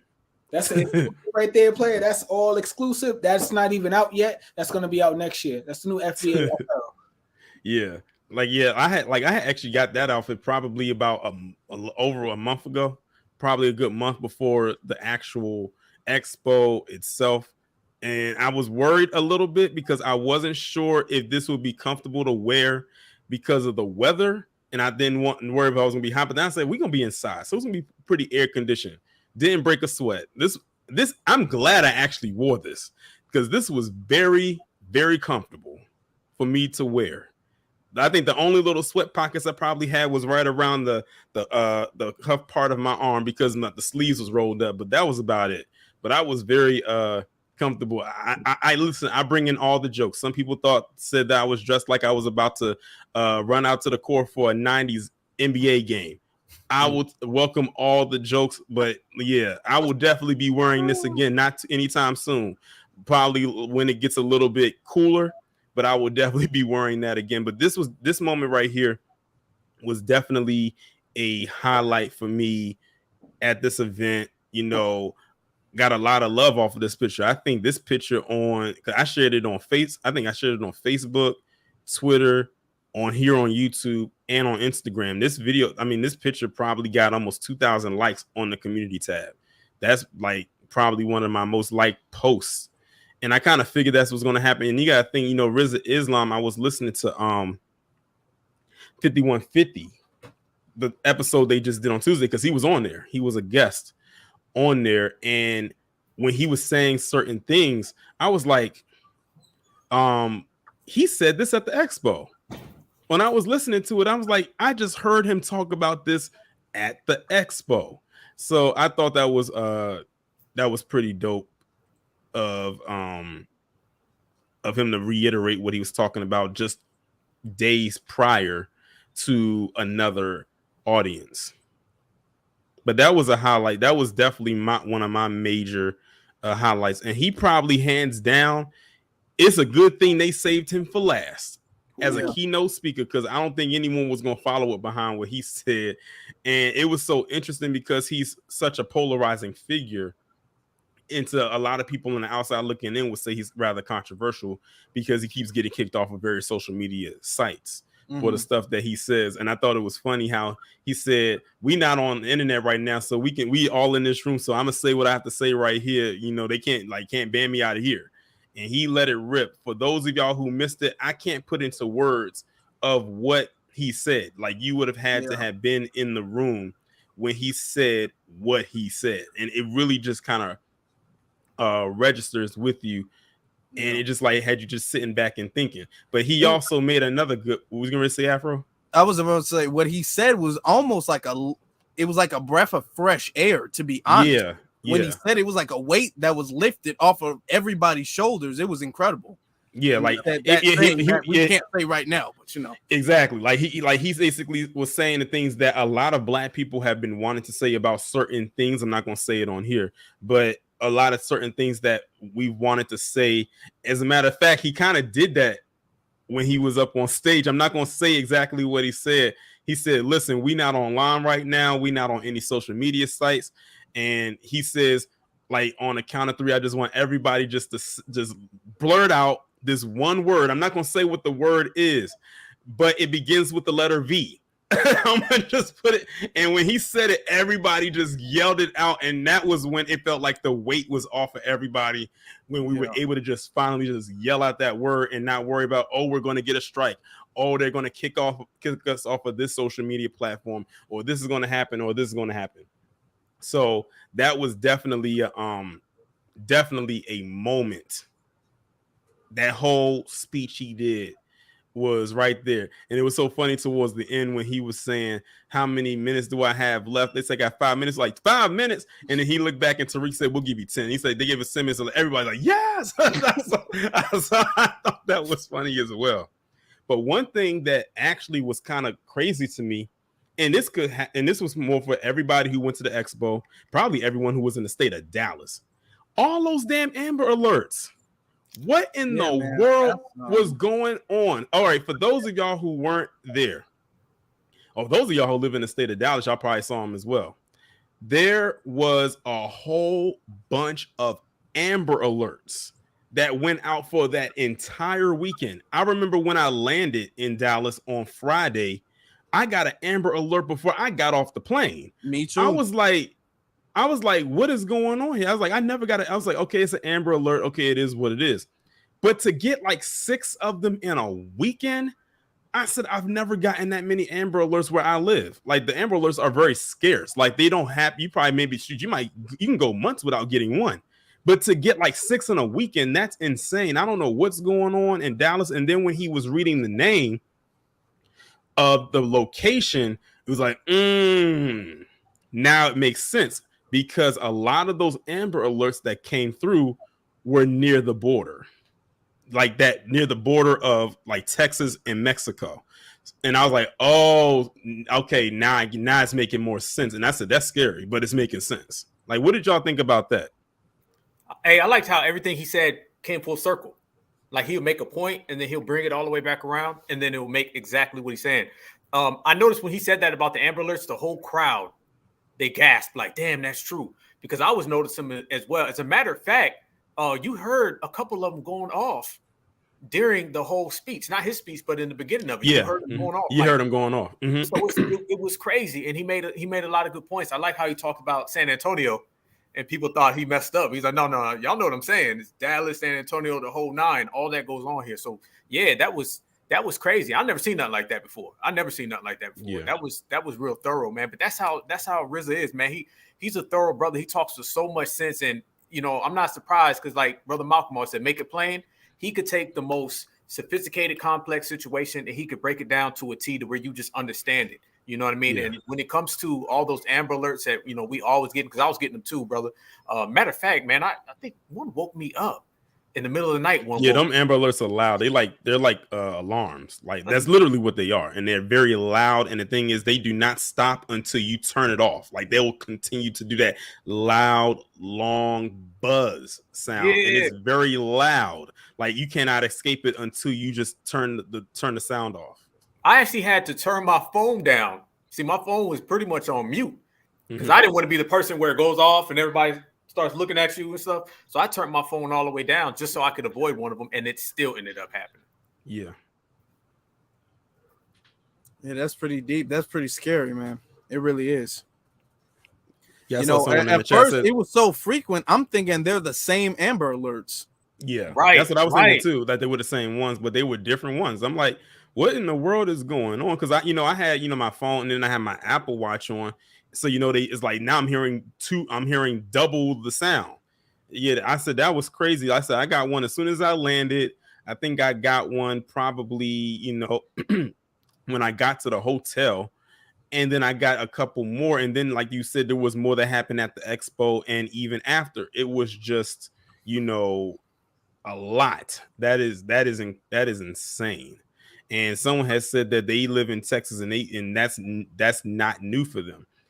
I said that's new for me, considering I don't live in Texas, but it's scary at the same time though. Is there something that we need to know about Dallas to the family in the room? Is there something we need to know? Like, what's going on in Dallas that so many Amber Alerts, I don't think this was just in Dallas. This was just all over Texas, because one of them came out of San Antonio. So, like, it's a statewide thing. And like I said, you got to think Texas is right there where Mexico is. Right under Texas is Mexico. And I said, that's probably, I'm starting to make a connection. It's a bordering state. So, I mean, yep. Yeah.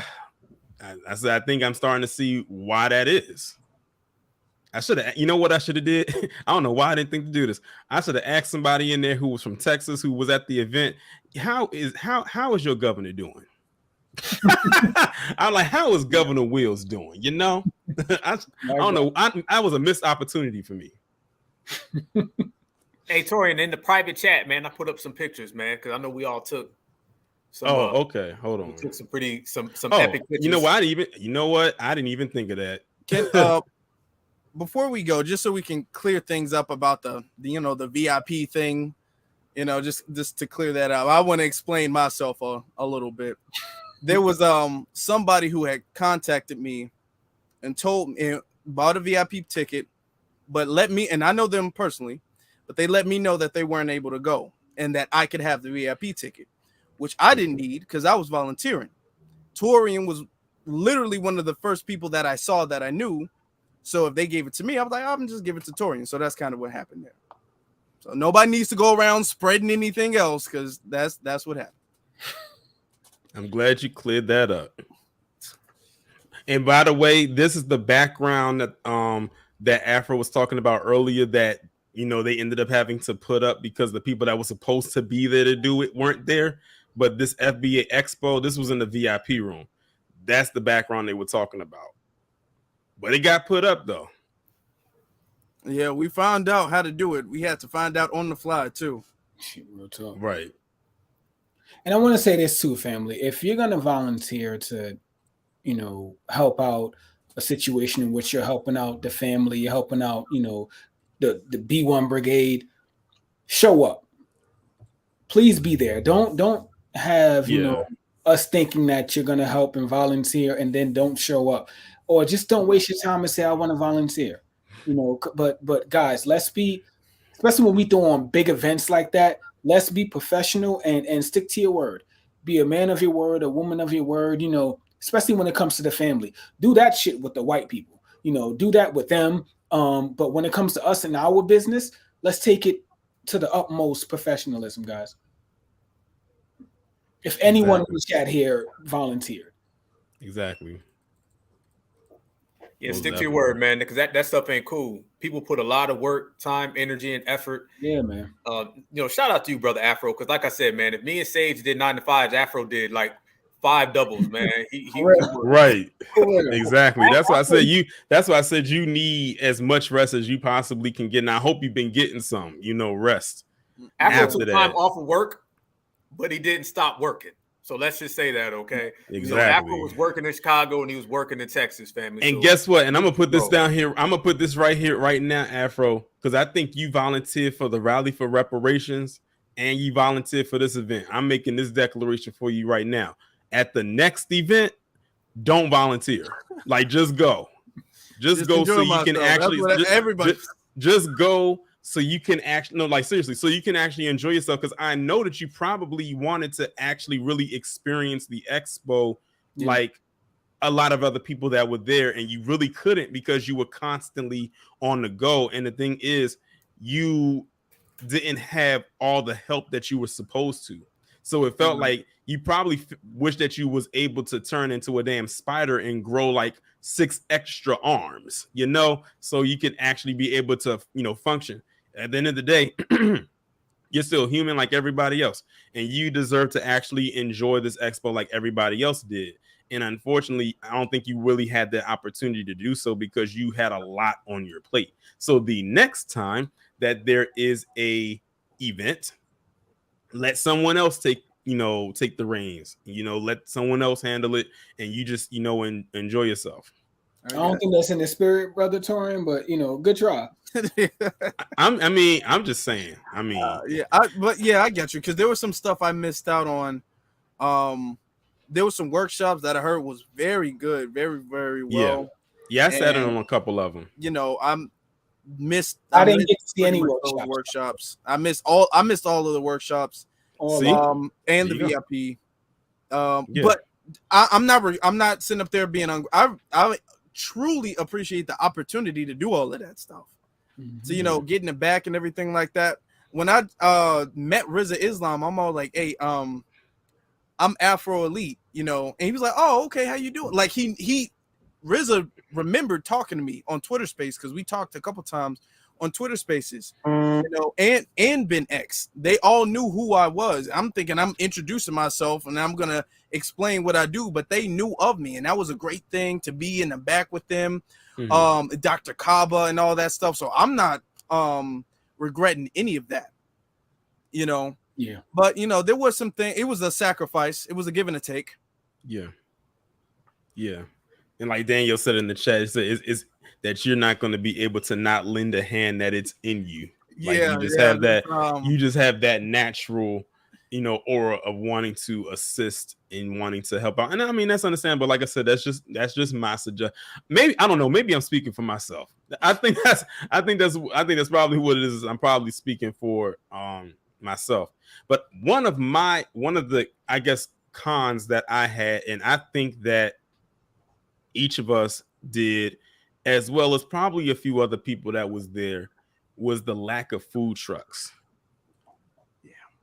It was only one food truck there. Just one.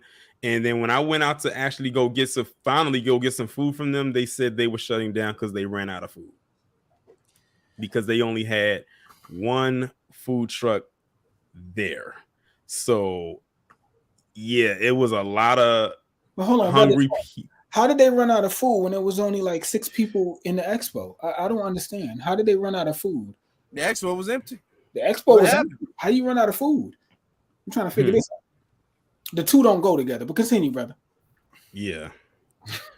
Let me for those, I feel like I don't even have to explain that for those of y'all. Hopefully that didn't go over y'all head with what they just said, because people will probably be like, "Huh?" But I thought you said there's all those people there. Like what? Like you guys just lied. We saw the video. What are you talking about? Nah, that was all. Listen, nah, that was AI. That's what you saw.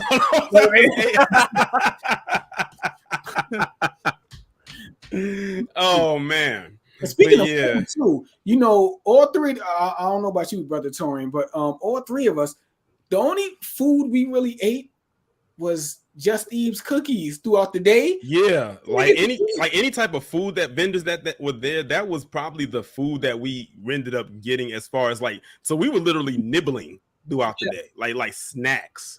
Mm-hmm. When I tell you, I found some food immediately after that event was over. I talked to Eve a little bit, maybe for about 15 minutes, and I left and got me something to eat, went back to the hotel, crushed it, and went to sleep because my brother was tired. When I tell you I was not as tired as y'all, but when I tell you I was tired, but mainly because I was starving.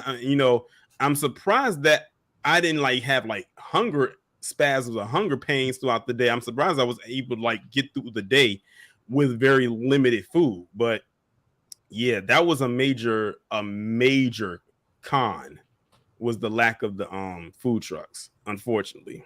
Yeah. In Dallas, and the fact that the food ran out. Now I can explain why all of that stuff happened, but that was a con. In Dallas, I think the food truck, again, I'm not from Dallas, but from what the sister that was from there told me is that they're not that big in food trucks as they are in Houston.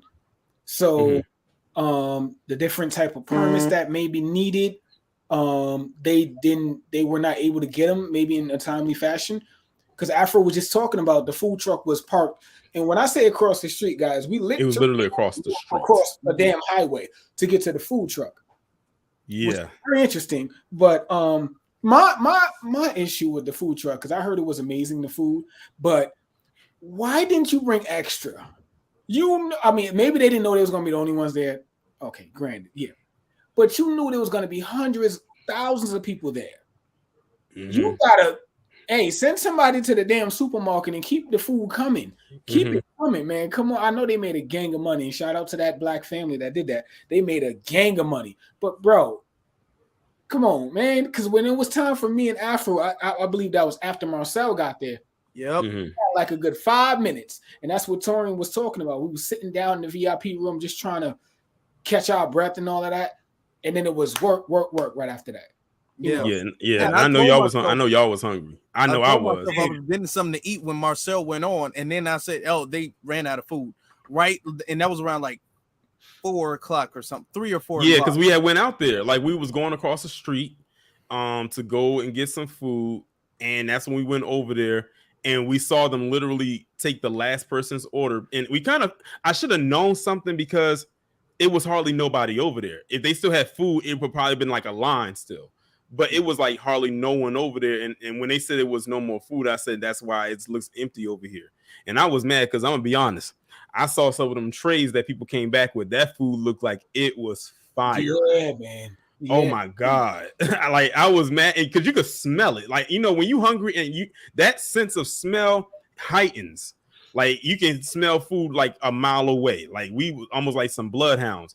And that food looked and smelled so good. Now, the situation I bought me a pizza before I went, so I was good.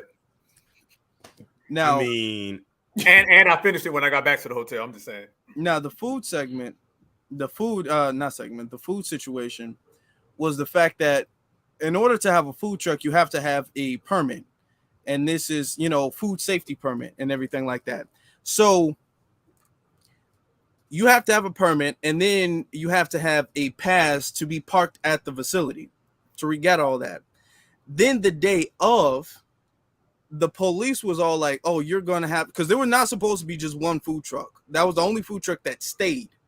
The police said the food trucks gotta go, pretty much. The lady that stayed, she stayed because she wanted to talk to Tariq about the situation. They said you have to have your permit be attached to the permit that's attached to the event. Since you're selling, bro, I'm literally, because they were getting mad at me or whatever, and Ola said, "Hey, go talk to them and see what you can do to fix this." So I'm talking to the lady. The lady says, "Hey, I don't want to risk my license selling food here, and I'm the only one here," because the other people, they just like, "All right, okay, we gone." So they left. She stayed. She was like, "Hey, I want a refund," and everything like that. So I'm like, "Okay, just wait." I went to the police. I started talking to them. I was all like, "Hey, is there anything that we can do?" They was like, "Nope," because you needed 2 weeks to put the permit in to attach the permit to this permit. So it was a whole bunch of stuff with the permits and everything like that. You need a permit. You need 2 permits technically, and then you need a parking pass. And I'm all like, "Okay, can we do anything today?" They was like, "No, nothing can be done today." So that's when the only food truck that stayed, that was that food truck. You know what I'm saying? So that food truck, what we had to do is we had to be all like, since that food truck can't be a part of the event, the food truck can still sell food, but they can't sell it at the event. So what we wound up doing is we took the food truck had to be placed across the street. Okay, so it's not a street. Not you keep saying street. It's damn near a highway. To the people at the event, but you're not selling it at the event. The officers kind of let that slide like a little bit, because technically it is. They was all like, "Well, technically, if you do this, wink, wink," and it was kind of like that. But that's what it was. Only one food truck out. But man, and they didn't expect that. That's why they ran out of food, because they didn't expect only one truck to be there. and Afro keeps saying street. It was a damn highway, okay? So It it was was a a highway. damn highway. So it Yeah, looked it like was. Yeah, it was kind of busy because it was like literally like in an intersection. So yeah. But that was the only like little downside. But I'm glad that you expounded more into that because a lot of people from the outside looking in weren't going to know exactly why there was only one truck there. So I'm glad you expounded. Like you're kind of like the inside man. Yeah, who is somebody in the, I think there's a troll and he says we're explaining what happened. I don't know what there's somebody's I'm not snitching on nobody. Everybody who's there knows what happened. And I'm actually giving an explanation because it's like nobody expected that. Everything was supposed to be, everything was straight. And then it was the last minute, like I'm saying, the last minute, the fire marshal came saying, you can't do this, you can't do this. The police came, said, you can't do this, you can't do this. So it was a lot of, we got to get stuff done right then and there. We got to make stuff happen right then and there. So that's what happened with the food truck thing. So the next time we're definitely going to have that straightened out and aired out. People got to remember too, man, there are always going to be blockades when we're getting together and we're being productive and powerful. You're always going to have people trying to run small interference. And we pretty much pivoted around all the Afro, brother, you was in the trenches, fam. Everything was done perfect. I might be lowballing it, man, but everything was done right, man. Everybody was taken good care of. We were out there, there was so much love in the building. Within the first 3 minutes when we walked in, Sage, when me, you, and Queen went in there, I got it with our brother Afro and what's my man, Racer Bo. Shout out to Racer Bo, man. Mm-hmm. You know what I'm saying? Mad love. We took pictures. You could just feel a sense of love in the room, and we were all functioning. If somebody was lacking something, someone would pop out of nowhere and just be like, hey, you need this? Yeah. Here's this. People volunteering, helping each other out. I know me, you, and Torian, we went down there to help Eve. We were like right out front waiting for. Oh yeah, to help her carry the stuff in. Yeah, we were like the first ones out there, talking. All right, yeah, we were around the corner. Everybody was assisting each other. It was so much love. That's why I say there was nowhere on the planet that was radiating that much Black empowerment. I don't give a damn. I'm talking about the whole planet. That right there was the epicenter of everything. And to tie it all in real quick, that right there is why they don't want us to have reparations. Because what you said people in there talking about self-defense, financial literacy, vegan, eating good, healthy stuff. Every single aspect of our society was represented in that building, and nobody was saying me, me, me. Everybody was working with each other, learning. Every little workshop you could have went to, every vendor you could have went to, anybody you bumped into, you could have took something away and learned. So it was mad love, man. Everybody was there putting out a lot of energy. The rally for reparations was a powerful event, and this was just on another level. You felt the love, as when I met up with Brother Sage, because like I said, we met with Sage and we walked up. The closer you got, the more you could feel the energy. And as soon as you stepped in there, it took over. It was humbling, and it was something like my brother Afro said, man, we're gonna tell our grandkids about that. It was that beautiful. It was a beautiful event. And the people who weren't there, we felt y'all in spirit. So it's like y'all were there anyway. So it was, super love, man. A whole lot of certifieds in one place at the same time. Bro, let me tell y'all something about Black Alpha. This man has so many people wanting to take a picture with this man. I'm sitting up there. I needed him for something. I think it was to escort somebody. I'm like, hey, Alpha. He looked at me. He tried to leave. The person stopped him from leaving. Like, fuck Afro Elite. Hey, he was like, talk to me right now, man. This ain't about him. I'm like, Alpha, I need you right now.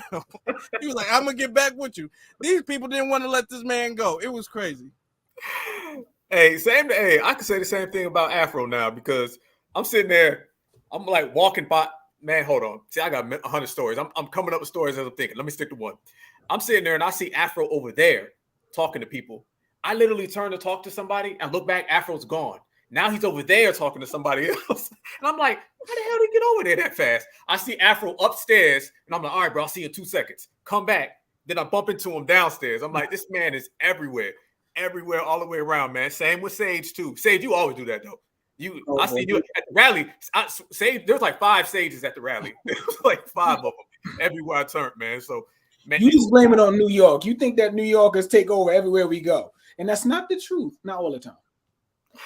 I know. Hey, I know one thing, man. It was awesome, man. It was great to see all of y'all. That's what I remember the most, man, because I seen everybody within the first few minutes You know what I'm saying? It was wonderful, man. I'll never ever forget it. You know, we did a lot of talking before leading up. You know what I'm saying? So we kind of knew what we was going for. You know, but these were the brothers that I was with the whole time, all the way at the end. Tori and Rain, shout out to you, brother, because when one of these two brothers called me and I had to go and I had to leave my wife, I was like, Torian, can you watch her for me real quick? Because I gotta go run. And so shout out to my brother Torian, man. He helped me down because my wife, I'm sorry, darling. I had to leave her a couple times and take off. And I was like, duty calls, and we had to go. So right, Torian helped me down. I would say this too. Leading up to the expo, like my brother Black just spoke on, we had like so much expectations on how it would be, how we would be at the expo. None of that happened.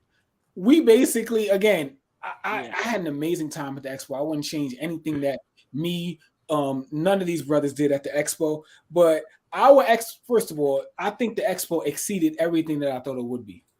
I didn't think it'll be 2 floors of just Black businesses, Black-owned businesses. So many, like the private VIP room, the workshop seminar room, the big ass auditorium where the keynote speakers room.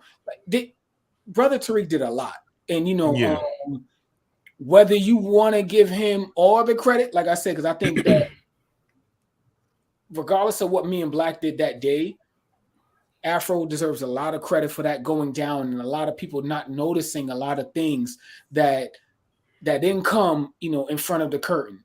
Everything was held behind the curtain, and everything ran from the front. It looked like everything was smooth. And I know Brother Tariq was talking about that. It was a goddamn mess. It wasn't. I don't want to say it was a mess. It was rough. Let me say that it was rough. It was something else. Yeah.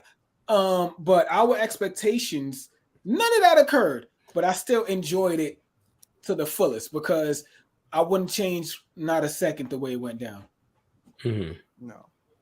I'm gonna say this too. Ladies, y'all had to be there because these brothers was getting shows. Okay, Brother Sage and Torian specifically, because they came out there. They came out there. Their shoulders looked like they got out the hyperbolic time chamber. I was recording, and that's when I saw Torian because he came early. I was recording and he was wearing all white. I guess I don't know how I missed him because I thought he was a wall. I missed him because his shoulders so broad. I thought he was a damn wall. I looked like, damn, that's Torian. And I actually saw Sister Rally. Damn. I actually had saw you before you saw me because I saw you was like it was at that point where you was moving so fast, and I saw you had recording, and I said I'm gonna just stop right here because I know he's gonna have to turn around and he's gonna see me. And when you came around, boom, he's like, oh, like you just kind of caught me like right there. Yeah, man. That Black Alpha's wife wasn't letting nothing of that happen. Man, Black Alpha's wife wasn't letting none of that happen. Shout out to Queen. She wasn't with none of that. The whole time I was like, all right, I'm going with Afro and Sage, okay. Shout out to Queen, man. Much love to Queen, man. No. Queen Alpha had me cracking up when y'all was setting up in the VIP room with the chairs. Oh my god! The chairs are not even. Oh my god! Yeah, with the chairs, that was funny. That had me cracking up. She said these chairs are not even. Like, and all she really did was just move it just a slight bit over, just a little bit. Not even to the point where even if you didn't move it, you wouldn't notice it was something wrong. But she said these chairs just aren't even. So I thought that was funny. Yeah, I was like, come on, man. I was like, it's 2 inches off. She's like, no. Fix it. That's what I got to be with, man. Yeah. It was a family affair, man. And shout out to Sincere, man. Got a chance to meet his son. Shout out unfortunately, he wasn't able to come up because he said he was at a concert with his daughter. He had DM me on Instagram. But he was a vendor. I had him on my channel the week before, so people could become accustomed to who he was. But he had a vendor, and shout out to Nice T as well. His partner, his business partner, and they were there. And I said, this is why I wish he was up here so he could talk about this. Their booth was like a whole photo shoot. Like it seemed like it's like, who did you not take a picture with? Like it was a whole bunch of people that took a picture with them at that booth, and it was like right there. As soon as you came off the stairs at the top, they were right there. You couldn't miss them. They were right smack dab in the middle at the top of the stairs. But definitely shout out to Sincere Love to God and Nice T and his son. You know, they had their they were selling like their book. I think it was a book, some t-shirts, and a few other things as well. A book, some t-shirts, some posters, CDs, you know, believes. So yeah, that's off the top of my head, but their setup was nice. And he had his speaker playing his album. You know, the album that he just came out with.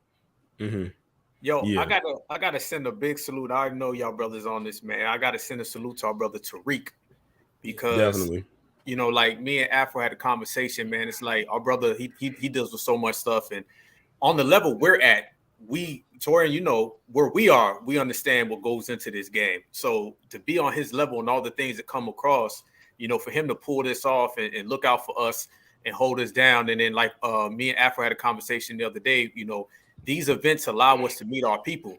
So we get to meet our people, you know, that follow us and subscribe to us. And these events allow us to meet each other. These events allow us to all hang out, you know, and I'm always appreciate it, because to meet a lot of the people who follow us, to have people come up to us in tears and hugs, and people say, I travel from here and I'm looking for Torian Reigns and where's Afro Elite, and I him. And I got to give a special shout out to our sister Angelica Lane. Super shout out to her, our brother Christopher Ellis. I got to shout out to you as well. You know, there's so many more to name, but those are a few of the people that, you know, I've always that follow us and support so much. And it's not just about the people who support us meeting us; it's about us meeting them. You know, so she was another one that was very happy to me. As a matter of fact, I think I met her in the morning when we were standing in a line to get the wristbands. And I had just like walked in, because I had came in through the back, like I had parked in the garage, and then I came through the back where that ramp is at, not realizing that the front side was on that side. And let me tell y'all something, that line was wrapped. Okay, like when I first got there, it wasn't wrapped that much. It was just more contained inside that little opening before you walked all the way in. And I just walked through the door to get the wristband, and that's when I came across the first person. Is like, oh, that's Torian Rain. You know, I watch your channel and everything like that. And the person, they were so nice, and they let me just cut like right in front of them, like stand like right there to avoid me having to like get all the way to the end of the line. So I thought that was very dope as well. But that line was wrapped after a while, like literally down the street, like almost wrapped around to the side. So it was a lot of people that definitely came through, and not bad for this being the first one, the first of many to come. So what a way to lay the foundation. So, you know, it's going to be bigger and better. The next time it's going to be amazing to see how they're going to be able to top this one, because this one was pretty damn impressive. Yeah. And like Alpha was saying, shout out to Tariq, man, because who else is doing stuff like this to this scale? This isn't just a networking event. This is a networking event that has workshops, that has main event, that has a musical event to it. You know, who else is doing that? You know what I'm saying? And there's no major sponsor. We're not being sponsored by Coca-Cola, Pepsi, right, Walmart. All of this is all Black owned and Black supported for Black empowerment. Who else is doing that? You know? Right. Say, you ready to say something? No, we're not being sponsored by the Democrats or the Republicans either. So, right. Yeah. No political affiliations, none of that. Yeah. So again, the expo was the rally on steroids, I would say. To anyone that did miss it, you know, again, like my brother Black said, you were there in spirit. But just to be able to do business with Black-owned businesses is amazing sometimes. And now you got them all in one spot.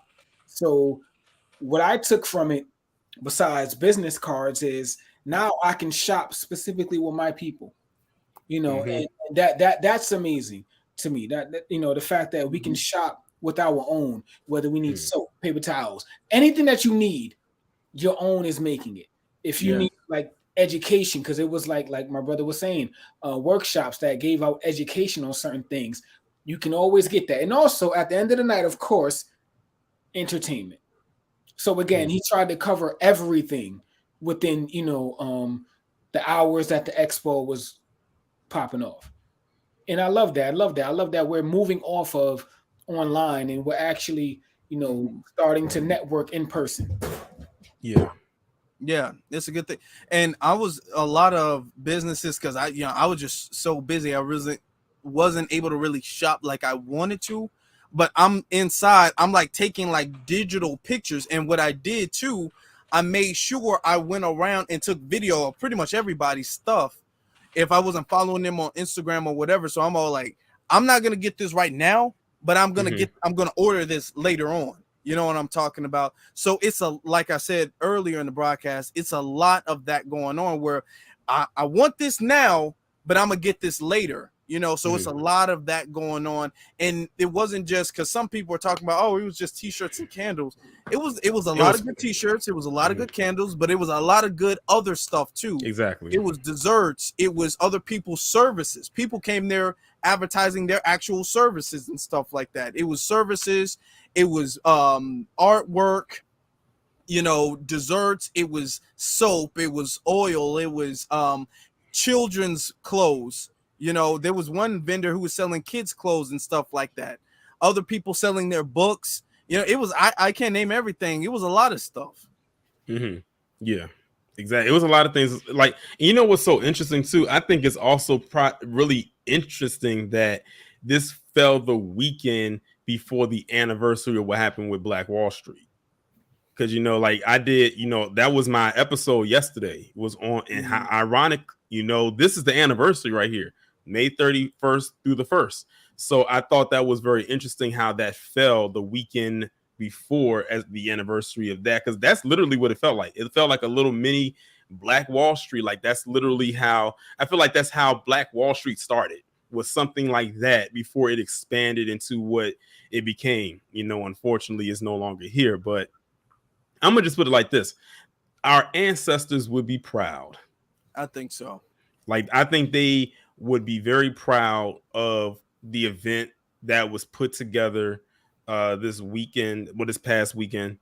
Is definitely one that's has pretty much etched itself out in history. Like Black Alpha said, this is going to be something that we're going to be talking about for years to come. I cannot wait for the next one. I don't know where it's going to be, but wherever it is, I'm going to make sure that I try my best to be in attendance. I think Tariq had threw out some ideas of where they wanted it to be at. But I would ask y'all, where would y'all prefer to see the next one at? Chicago, Georgia. I mean, what I should have said was besides where y'all are from. I should have phrased it that way. Besides where y'all are from. Because I wouldn't have said DC or Maryland. I wasn't going to say my state. If it ain't in Georgia, okay, Torian, okay. If it ain't Georgia, Chicago, New York, or Maryland. You know what I would throw out? Tulsa. Ooh, good one. I think they owe us that. Yeah, that would be dope. By the block, and have it right there in Greenwood. There's some kind of facility. That would be, man, that would be like dope if that happened there. And it's at a location that a lot of people wouldn't even expect it to be at because it's not a major metropolitan area like a Dallas or a Chicago or anywhere in New York. Well, New York too damn crowded. I wouldn't even suggest having it there. No. That is too, or in Atlanta or in Atlanta or something like that. I see some people have left their ideas in the chat. Someone said Cleveland. I see Atlanta. I see Vegas. Los Angeles. Oh, not Vegas. You said not Vegas. Too much distraction. Too many distractions. People ain't gonna have no money with all that gambling. Listen, hey, I'm not even going to knock that. I agree. That would be a lot of. That's a whole lot of distractions. Kid Gravity said Philly, Tulsa, or Birmingham. Oh, Kid Gravity, I'm glad you in this chat because I wanted to keep the stream going as long as I could, is to see if he was going to pop up in this chat. There was some Jamaican representation there at that expo. Not somebody who was a vendor, but somebody who attended. And I know they were Jamaican because they had a jersey on that said Jamaica clearly. I don't know if y'all saw the guy, but he had a jersey that clearly said Jamaica going across it. He had the beads on and everything. Blended in so well with the crowd so much that I didn't see him until the end of the event. when he was getting some cookies from Just Eve. Yeah. So to Shout those out of to you the out, non-FBA that supported. yeah, so those out there that think, oh, if a non-FBA person was there and they wasn't able to, like, I'm just saying it because someone might try to say something. No, they were not kicked out. They were there for the whole event. Mm-hmm. And it was a family thing, you know. Yeah. Everybody enjoyed the company. Whether you were FBA, even though it was an FBA event, you know, FBA, that was the main thing, but there was non-FBA there, and you know, they were just on some family type of energy. So we respect that. I believe there were vendors. I mean, I'm not too sure, but I believe there were vendors probably that were non-FBA also. Yeah, probably. But you would never, like I said, you would never know because, like I said, everyone blended in. So, well, like I said, it was a very family-oriented event. It was even people brought their kids there. Like you said, it was one person there. I think it was a little girl that helping her family sell whatever it was at that front table near when you first walk in. I think those were like baked goods or something along those lines as well. So they had the kids involved as well, helping them promote and push their businesses. So it was really family oriented. I cannot wait for the next one. I'm literally like sitting on pins and needles, like, you know, when they're going to announce the next one and where's the location for the next one going to be at. But I'm sure that's something that's that's probably something that's in the talks right now. And that's a good thing because that just shows you how I guess because popular this event was. This was not something that was promoted through major sponsors. This was all something this was all a grassroots thing. So when a lot of people think that we can't do things on our own, they better think again. Keep in mind, we are talking about dealing with an individual, and when I'm talking about Tariq, who was able to put together a rally in 3 weeks after getting so much hassle over the course of months in DC and how the turnout for that was. And then you see what he was able to do with more time with this event right here. So this just shows that through adversity, we can do anything. We are pushing back against the stereotype that Black people have to lean on certain entities and organizations and groups to get stuff done. No, we can actually do it ourselves. And that's exactly why many of them do not want us to get reparations, because look at what we did without it. Imagine what we will do with. They will be. I said they think they're scared of us now. They're gonna be frightened, you know, when them checks get cut. I'm just saying. And this also goes against the narrative that we're helpless. You know, the narrative that we're just sitting up here, we're sitting ducks and we're just drowning until we get reparations. We're getting reparations regardless because it's owed to us. But the thing is that if we're on code, we can make it pop anywhere we go, no matter what.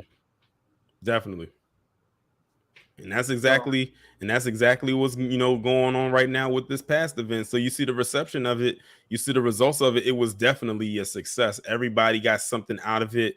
You know, from whatever it is they came down there for. Everybody got something.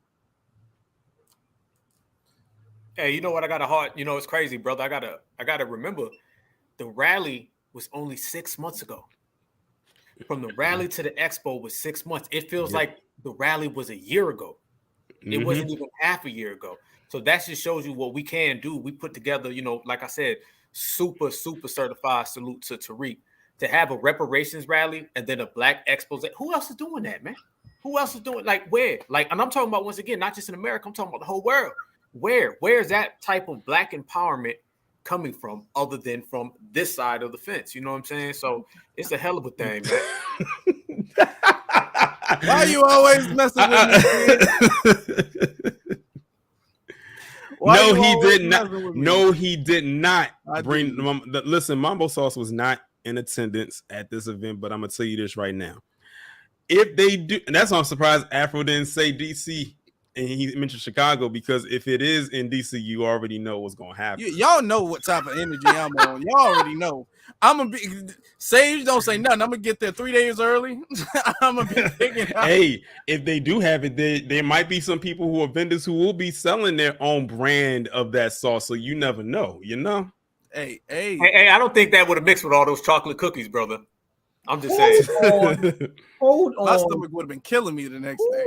I don't know if you guys were present on that space we had right before, the expo, asking, it was me, Black Alpha. I don't know if he was there, Torian, but I know Afro was there, and I was, making fun because everybody thought I was clowning Afro, right?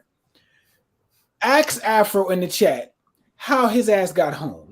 Now you would think, Why right? are you doing this, Now, man? Oh my God. Now, me and Black Alpha, right? Well, you fly in. Torian, how'd you get home, Torian? You mean to back here? Yeah, back to DC. I flew. Oh, of course. How you get home, Brother Black? Flight. Okay. Afro, how you get home, bro? Let's talk about it. I drove. This is I told y'all. Wait, you only got a one-way flight? No, did you drive? You drove down? No, I flew down and you drove back. Yeah, I drove back. With whose car? Oh, I got family in I'm about to say, I'm like, Hey, what I vehicle? knew you were driving when I talked to you. I was like, this nigga. Yeah, he can't be driving. I'm about to say, I hope he did not like take whose car? Like, did he... yeah. So, wow. I told y'all that's international Afro. I told y'all, man, he be everywhere, early too. That's crazy. And we was telling him like fly. I mean he did fly. Oh, well, since we're talking about that, let me talk about this. Afro, do you want to explain to the people about the device that you did not have? You had everything but this one thing. Okay. Yeah, we put you. Listen, this is all part of the expo experience, y'all. I mean, we talking about the expo, but we talking about the whole experience of it all. It was one thing that you did not have. You had called and told me that. If you saw the look on my face, I was like, "This nigga here." Like I said it in my head, but I didn't say it over the phone. Listen. When I went, because we were all gonna do our own thing, right? I know they owe me heavy, Dwayne. They own me heavy right now. They beat me up virtually, but okay, it's cool. We were all gonna do our thing afterwards, or whatever the case is. We were all gonna link up and do that. So I bought my laptop. I bought my microphone, which I don't do. I've never taken my microphone outside of the house. I bought my laptop. I took my microphone down, packed the microphone, took my webcam down, packed my webcam, and I flew out there. I'm like, I'm set. I also have this too. This is like a multiple USB adapter that I bought too. So and I did this so I can plug my USB, the microphone part and the webcam part. So I'm like, oh, we set. I get down there, I'm unpacking. I take the laptop out. Tell me why I forgot my damn laptop charger. I'm like, when you laptop charge, I bought everything except the charger for the laptop. I called Tori. I'm like, dude. I'm like, oh my god, Tori. Yeah, when you told me that, I was like, you have everything but one of the most essential items that is needed for your laptop. Because you had called me on that Friday. Like I was literally I think I was in the parking lot of the apartment complex where my family stays at, and you had called me and told me that. I was like, huh? Like, how does that even work? I almost told you this, but I didn't know how busy you were, but I almost wanted to tell you to go and see if you could find a Wally World or Best Buy or something to see if you can get a spare charger or whatever the case may be. But I said, I had my laptop, I'll bring it. And I don't know why I bought it, because we didn't even end up using it. Yeah, we didn't use it. Literally, I was walking around with my laptop on my back for like a good part of the day, but then that thing was like pressing up against my back. I said, it's warm. I feel like my clothes is about to stick to me. I said, I'm gonna go put this back in the truck. And I said, I put that thing right back in the truck and like locked it up and came right back in. And I was like, whoo, this feels a whole lot better. Because I said, y'all don't realize, carrying a laptop on your back like that and a bag like that, and then you got your charger and everything inside of it, carrying around that all day while walking around, it's almost like you're going on a hike, except you're not climbing up anything. But yeah, when you had all of that except the charger. I bought all the accessories, the unnecessary stuff, and I forgot the laptop charger. I was very disappointed in myself. Wow. I was, yes, indeed. Yeah. I'm gonna tell you this though. I was almost about to get pissed off with the rental place that I had got my truck from, because I'm thinking like, I stayed in because I purposely stayed in a hotel that was near the airport because I know how I like to sleep. I'll sleep through an alarm. But the hotel I was at was about 7 minutes away from the airport. I'm like, fine, this is perfect. That way I don't have to feel like I'm getting up as early, or so I thought. So when I got, like all the stuff that I was going to do, like renting the car and everything like that back in January, when I booked all of this stuff, I'm like, oh, the rental place is going to be right there at the car rental spot in front of the, where the airport is. Well, I had to get on the shuttle after getting off the plane. The rental place that's part of the airport is separate from the actual airport itself. And they drove us over there, which was probably like about a good 10-minute drive from the airport. Got out, and then I'm trying to find out, like, where is this place that I rented my car from? I'm thinking I got it from Enterprise. Turns out it was through this company called Easy Rent. Never heard of it before, so I'm assuming that it's some kind of independent place. I tell the person, I said, what is this Easy Rent? Oh, this is separate from the other place. So now I got to go to a whole another car rental place that was like 15 damn minutes away in Irving, Texas. I'm like, what in the world is going on here? And then I get there, and then it's like a whole process. Like, I was like, okay, I just want to like get to my room and like relax a little bit because my phone is about to die.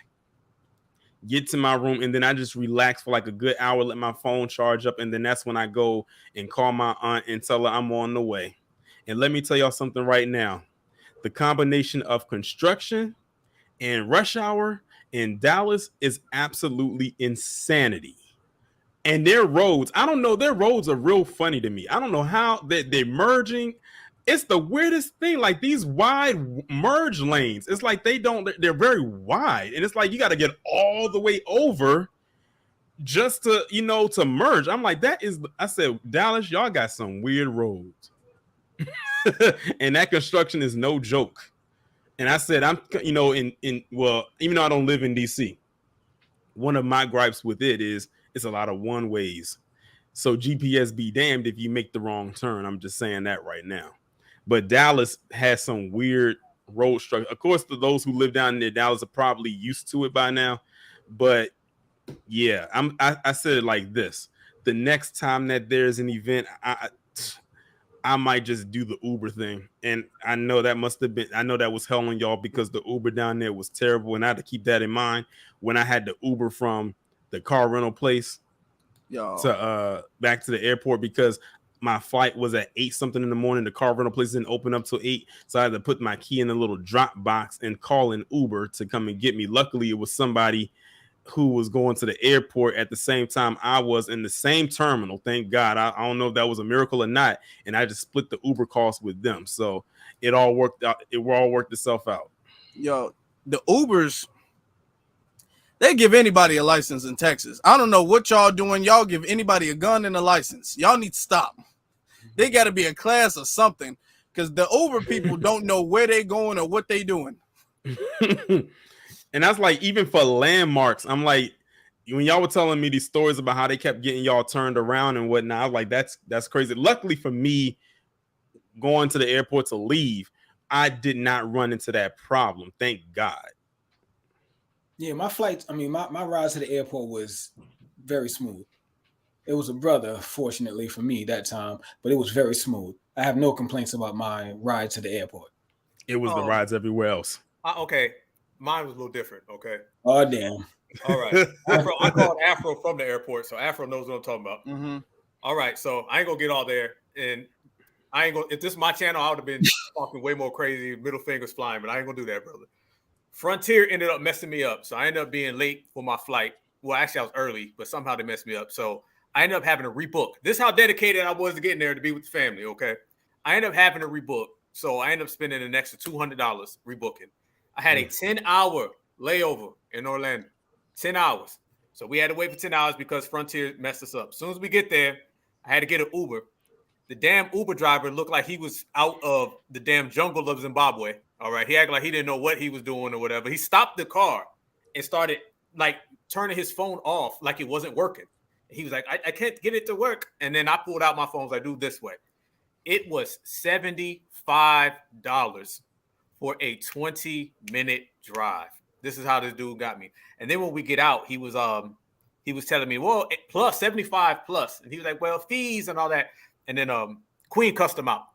So Sage, you know that Brooklyn. So she took him out, she cussed him out, and then everything was good. But $75 dealing with the Ubers, 10-hour layover. But I made it with the family and I got to hang out with my brothers, man. So it's all love. All love. Yeah. Now all of that, and then his ass went to work as soon as he arrived. Yeah, brother. Wouldn't change it for the world, family. Wouldn't change it for the world. This man was supposed to get there before me. Yes. I got there at like 5:00. And all three of these brothers were supposed to get there before me. Black Alpha, he wound up getting there damn near at midnight. Yeah, I was supposed to be there at 12:30 p.m. and ended up getting there actually at the hotel at 11:56 at night. Yeah. So beat Frontier and the Uber driver as well. So, but it's all good. It's all good. Yeah. Oh, he had the forehead, bro. His hairline was like way back. He had the Fleetman forehead, bro. It was like this. His head was big, so I already knew. As soon as I pulled up, I was like, "Oh God, jeez." But it's all good. Man. Yeah, like I said, I'm glad that we at the end of the day, we were all able to, make it. I think I'm the only one out of all of y'all that had a rental. Was I the only one that had a rental? Yeah.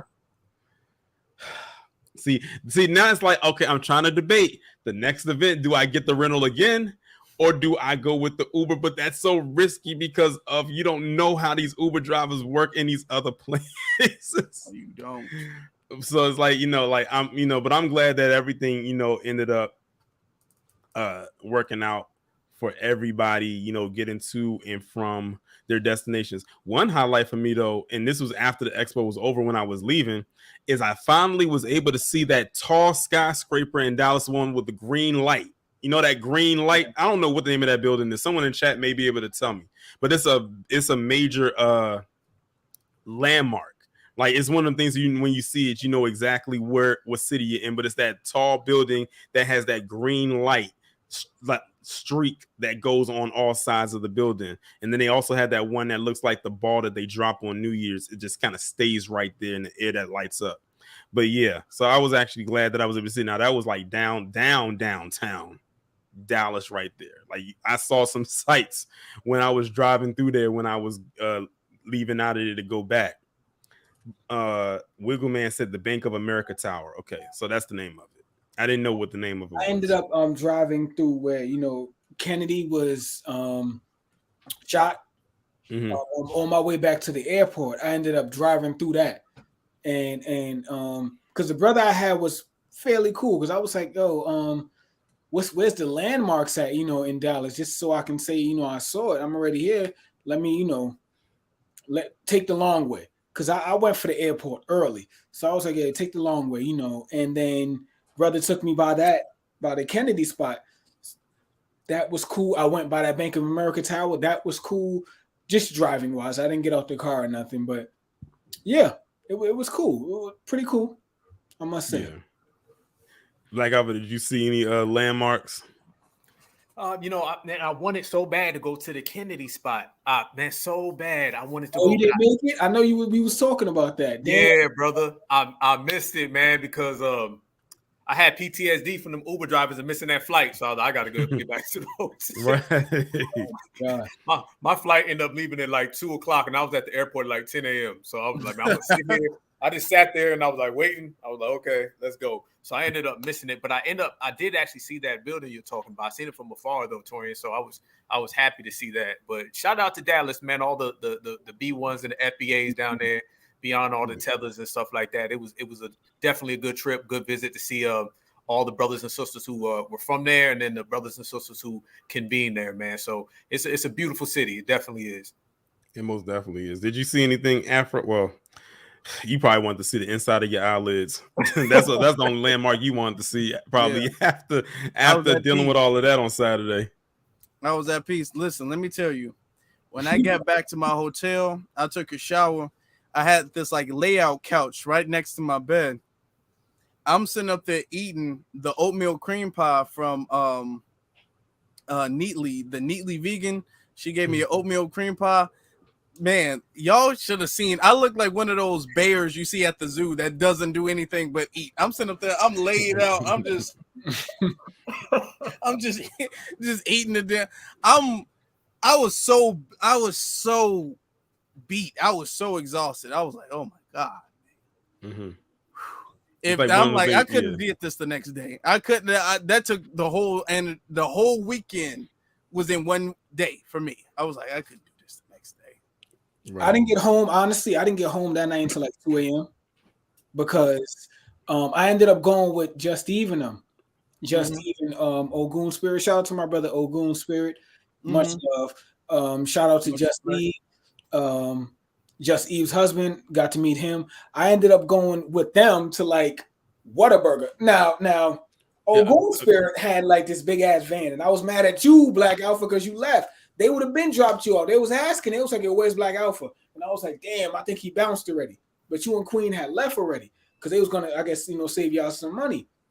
So they ended up like just dropping random people off from that. That's how you know it was family. Just Steve, Ogun Spirit did not even know any of these people.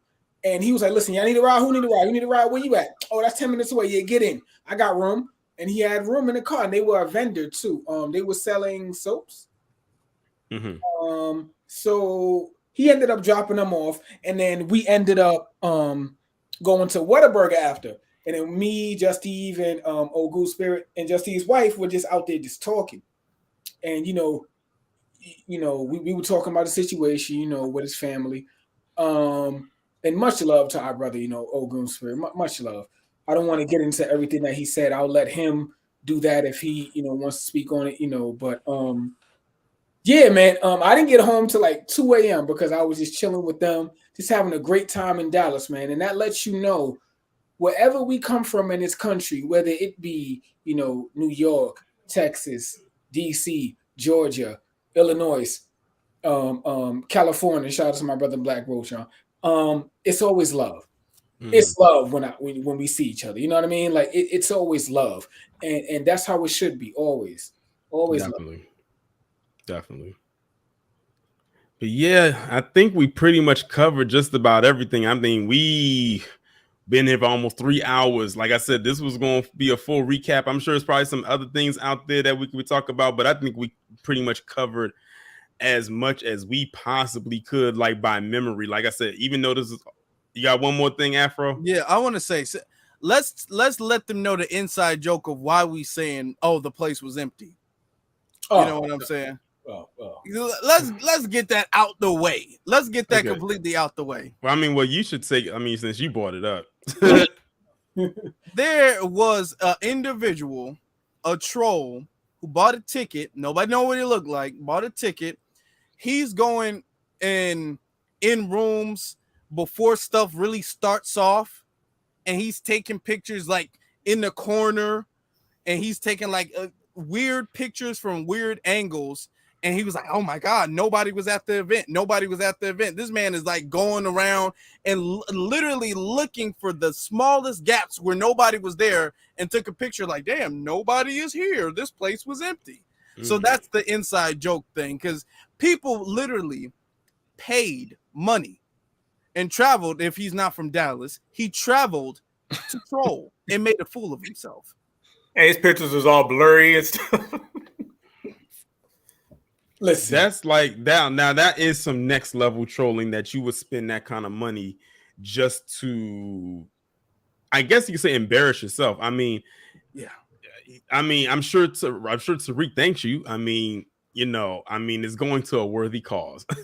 So, at the end of the day, you only hurt yourself. You hurt your pockets. I don't know. People are weird.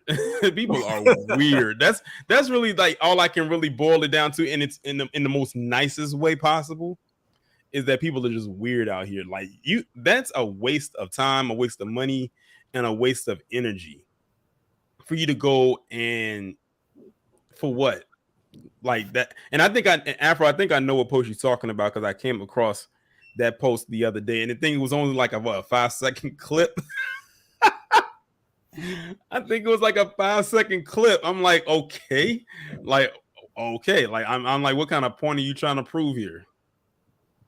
Hey, think about it, brother. It's not somebody who's paid to troll. You feel me? You're literally putting money up to troll people, and then your trolls is getting what 2 likes on Twitter. Like, damn, man, you should have kept that money, man, and went and bought you a damn Happy Meal or something, because it ain't a good look. You Happy Meal. Because obviously they wouldn't like in this economy, they wouldn't have been able to afford that. Not with no $2. Yeah, that's crazy. That's crazy. But yeah, I think we pretty much, like I said, I think we pretty much covered as much as we could with this event. Shout out to the panel that came up. Shout out to Sincere Love, the guy. He wasn't able to come all the way up because he had a prior engagement. But shout out to him, having shout out to him and Nice T. Shout out to him and Nice T. They had a table. But before we go, I'm gonna let everyone give their last words in. I'm gonna change the direction this time. I'm gonna start with Black Alpha. Yes, sir, man. First off, appreciate you, brother Torian. It was good seeing you again, brother, as well. Me and Torian always seem to click up, man. We'll be together. Still, thank you for those directions to the White House, brother. You know what I'm saying? Torian hooked me up. He was like, take a left, go up there. And you know what I'm saying? Thanks for holding down the queen, bro, when I had to take off running, bro. So appreciate you, fam, and having me here today. Shout out to everybody. I want to also say shout out to FBA Girl, because she gave us some stuff for free for some of the things that we're doing down here. So she was very sweet. So salute to that sister. Everybody that was there at the expo, it was definitely Black empowerment. See, we say that we're FBA first, but we still rep everybody and hold everybody down, like you were speaking about the Jamaican dude. So it's just FBA first, not FBA only. So shout out to everybody, man. But there was no other place on the planet Earth that was permeating and radiating that much true Black empowerment that day. You know what I'm saying? And we're going to continue to do it. So I want to just shout out to all my brothers, man, getting a chance to kick it with y'all. Like I tell people, man, we are a fam. I talk to these dudes all the time. If I don't hear from them, I come looking for them. Sage, you know what time that is. You know what I'm saying? So shout out to everybody, man. Everybody listening in the chat, people who weren't there, people coming to the next one, those who were at the rally, vice versa, however it was, man. But you guys just continue to say good. I made like this big, long post on my community tab the other day, and I was like pouring my heart out, and there's a lot of stuff going on right now with our people, and injustices and things that occur to us. And I was up at like 2:30, and I wrote this elongated thing, but it was all for my soul. And shout out to everybody that responded, and I just talked about the passion to take care of our people and protect each other, and some of the trials and tribulations that we go through trying to do that, and how sometimes we feel guilty that we can't help everybody, we can't protect everybody. We got our up days, our down days, but it's just the rigmarole of being in this game, man. So shout out to my brother Torian, Afro Sage. When we meet people like our brother Rizza, and he says he's familiar with Afro Elite, he's familiar with Black Alpha, he's familiar with Torian Reigns. Everybody knows Sage. You know what I'm saying? So when it's all love like that, that just shows that our voices are getting bigger. And these events help us actually communicate with each other and to network and politics. So shout out to our brother Tariq, man. And for all the haters out there that keep on hating FBA, y'all see we keep getting stronger. So keep on hating. Like I told Afro the other day, the more they mention our names, keep on mentioning our names, because we're going to blow up. We're going to go 100 times platinum. So keep on bringing it. We're going to keep on FBA riding all day, every day. So as I always say, man, we're one tonight. Let's be one in the future. Power to all of our people. All right. Cool. Sage, you up next. Yes, I don't really have much to say. I think Brother Black covered it all. I want to say this: as Black people, you deserve the best. You're not second class. You're not subhuman. You are the best, and you deserve the best. When it comes to business, you do good business with your own people. Do great business.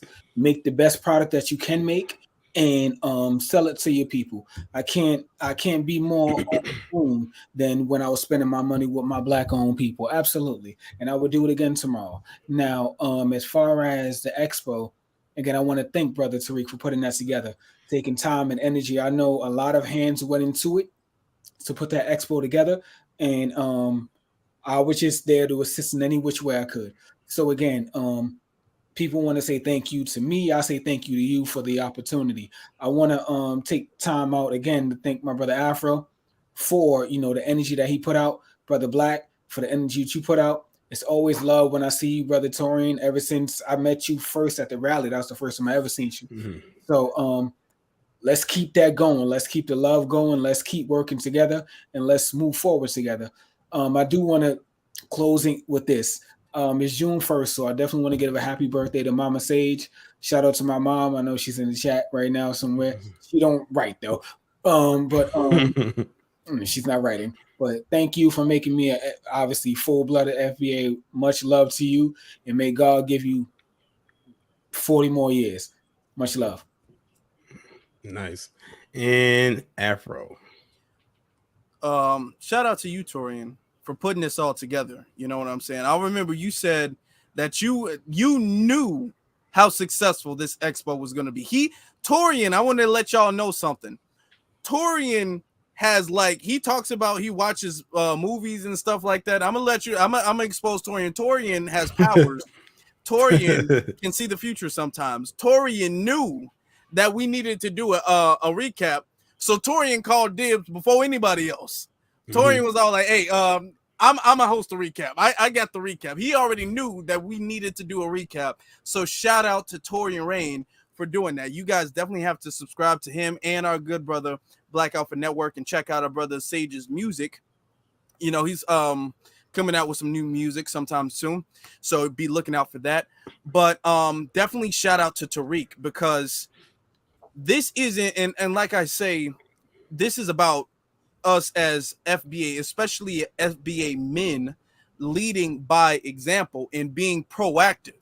This expo was not a reactive thing. It's not like there was Democrat Expo. So he's like, okay, if they have a Democrat Expo, I'm gonna have an FBA Expo.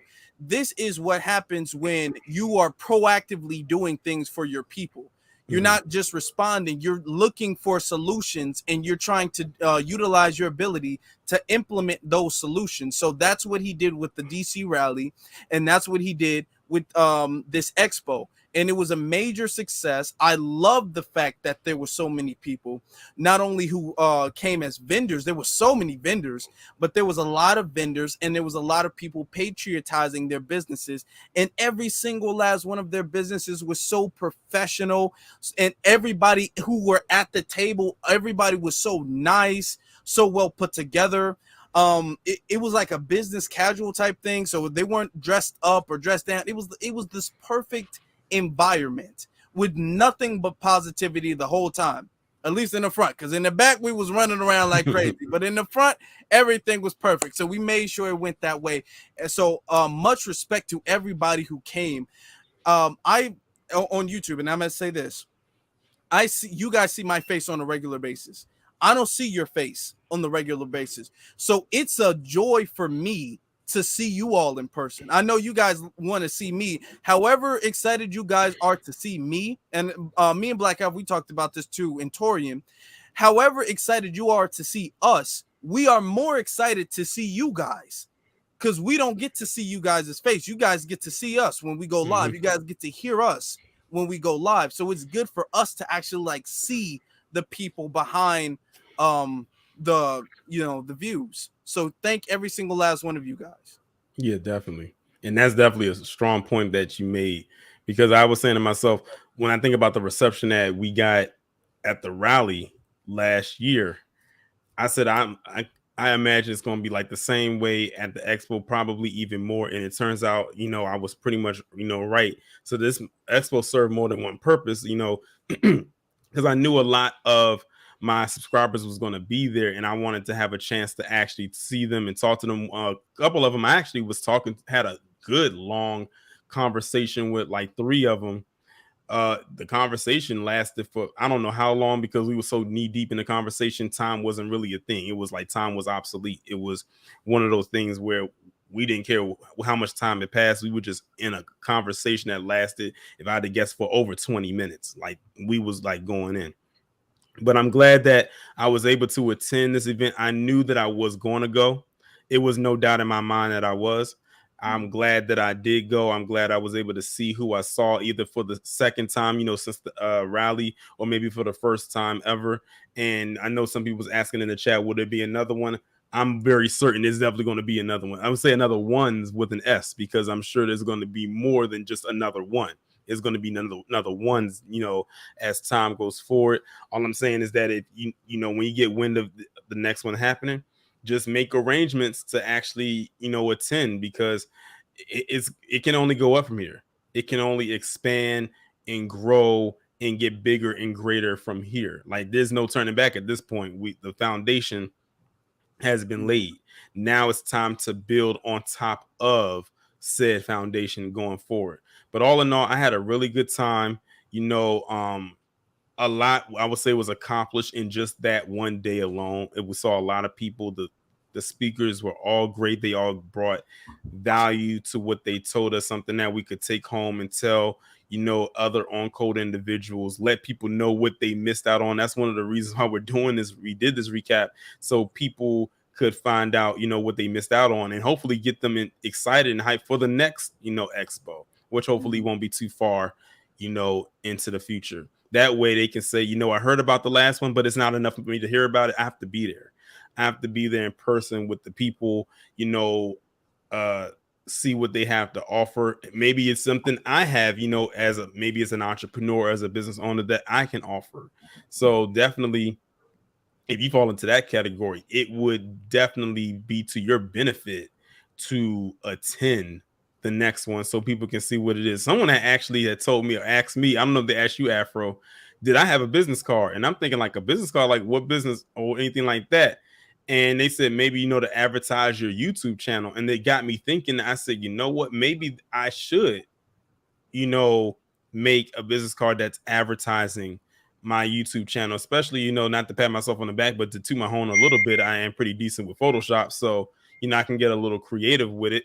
And, just like, just kind of like advertise and say, hey, this is my YouTube channel. Go ahead, and check me out and everything like that.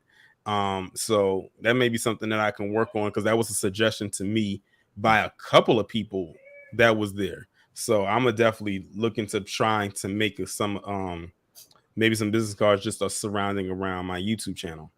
But all in all, though, if you didn't go to the expo this time for whatever reason it was, try your best to make it to the next one. So I would just say, just linger around and see what what announcement Tariq is going to make as it pertains to an expo, because it's most likely going to come through him.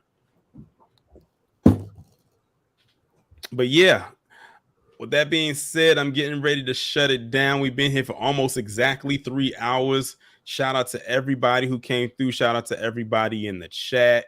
Shout out to everybody on the panel. I'm glad y'all was able to make time to come through. Like, y'all have no idea how it was to try to put this recap together, because we had to adjust to everybody's timing. Initially we was going to have it on Tuesday, but then that didn't work out. So here we are on Thursday. I just wanted to make sure I had it within the week of the expo happening, because I wasn't trying to wait for like another week, because I was like, I wanted to be fresh in everybody's minds.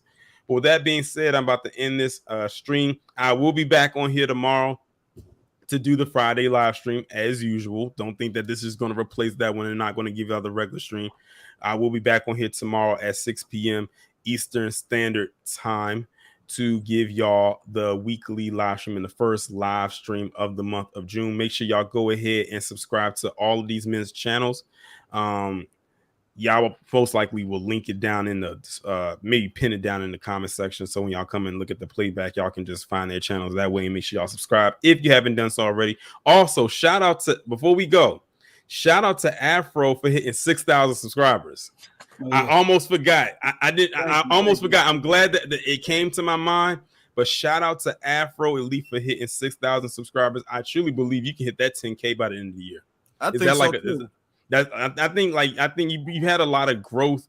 Hey, just a tip: keep bringing Dr. Short on, and it'll happen. Keep bringing Dr. Short on, and it'll happen because I find that most of your engagement comes when you have him on. So I would say if you can make it where he can come on like at least once a month, that 10K is within grasp. So I would say definitely try to bring him on more often. But yeah, we're about to shut it down. Y'all have a good evening. Have a good night. Be safe and be one.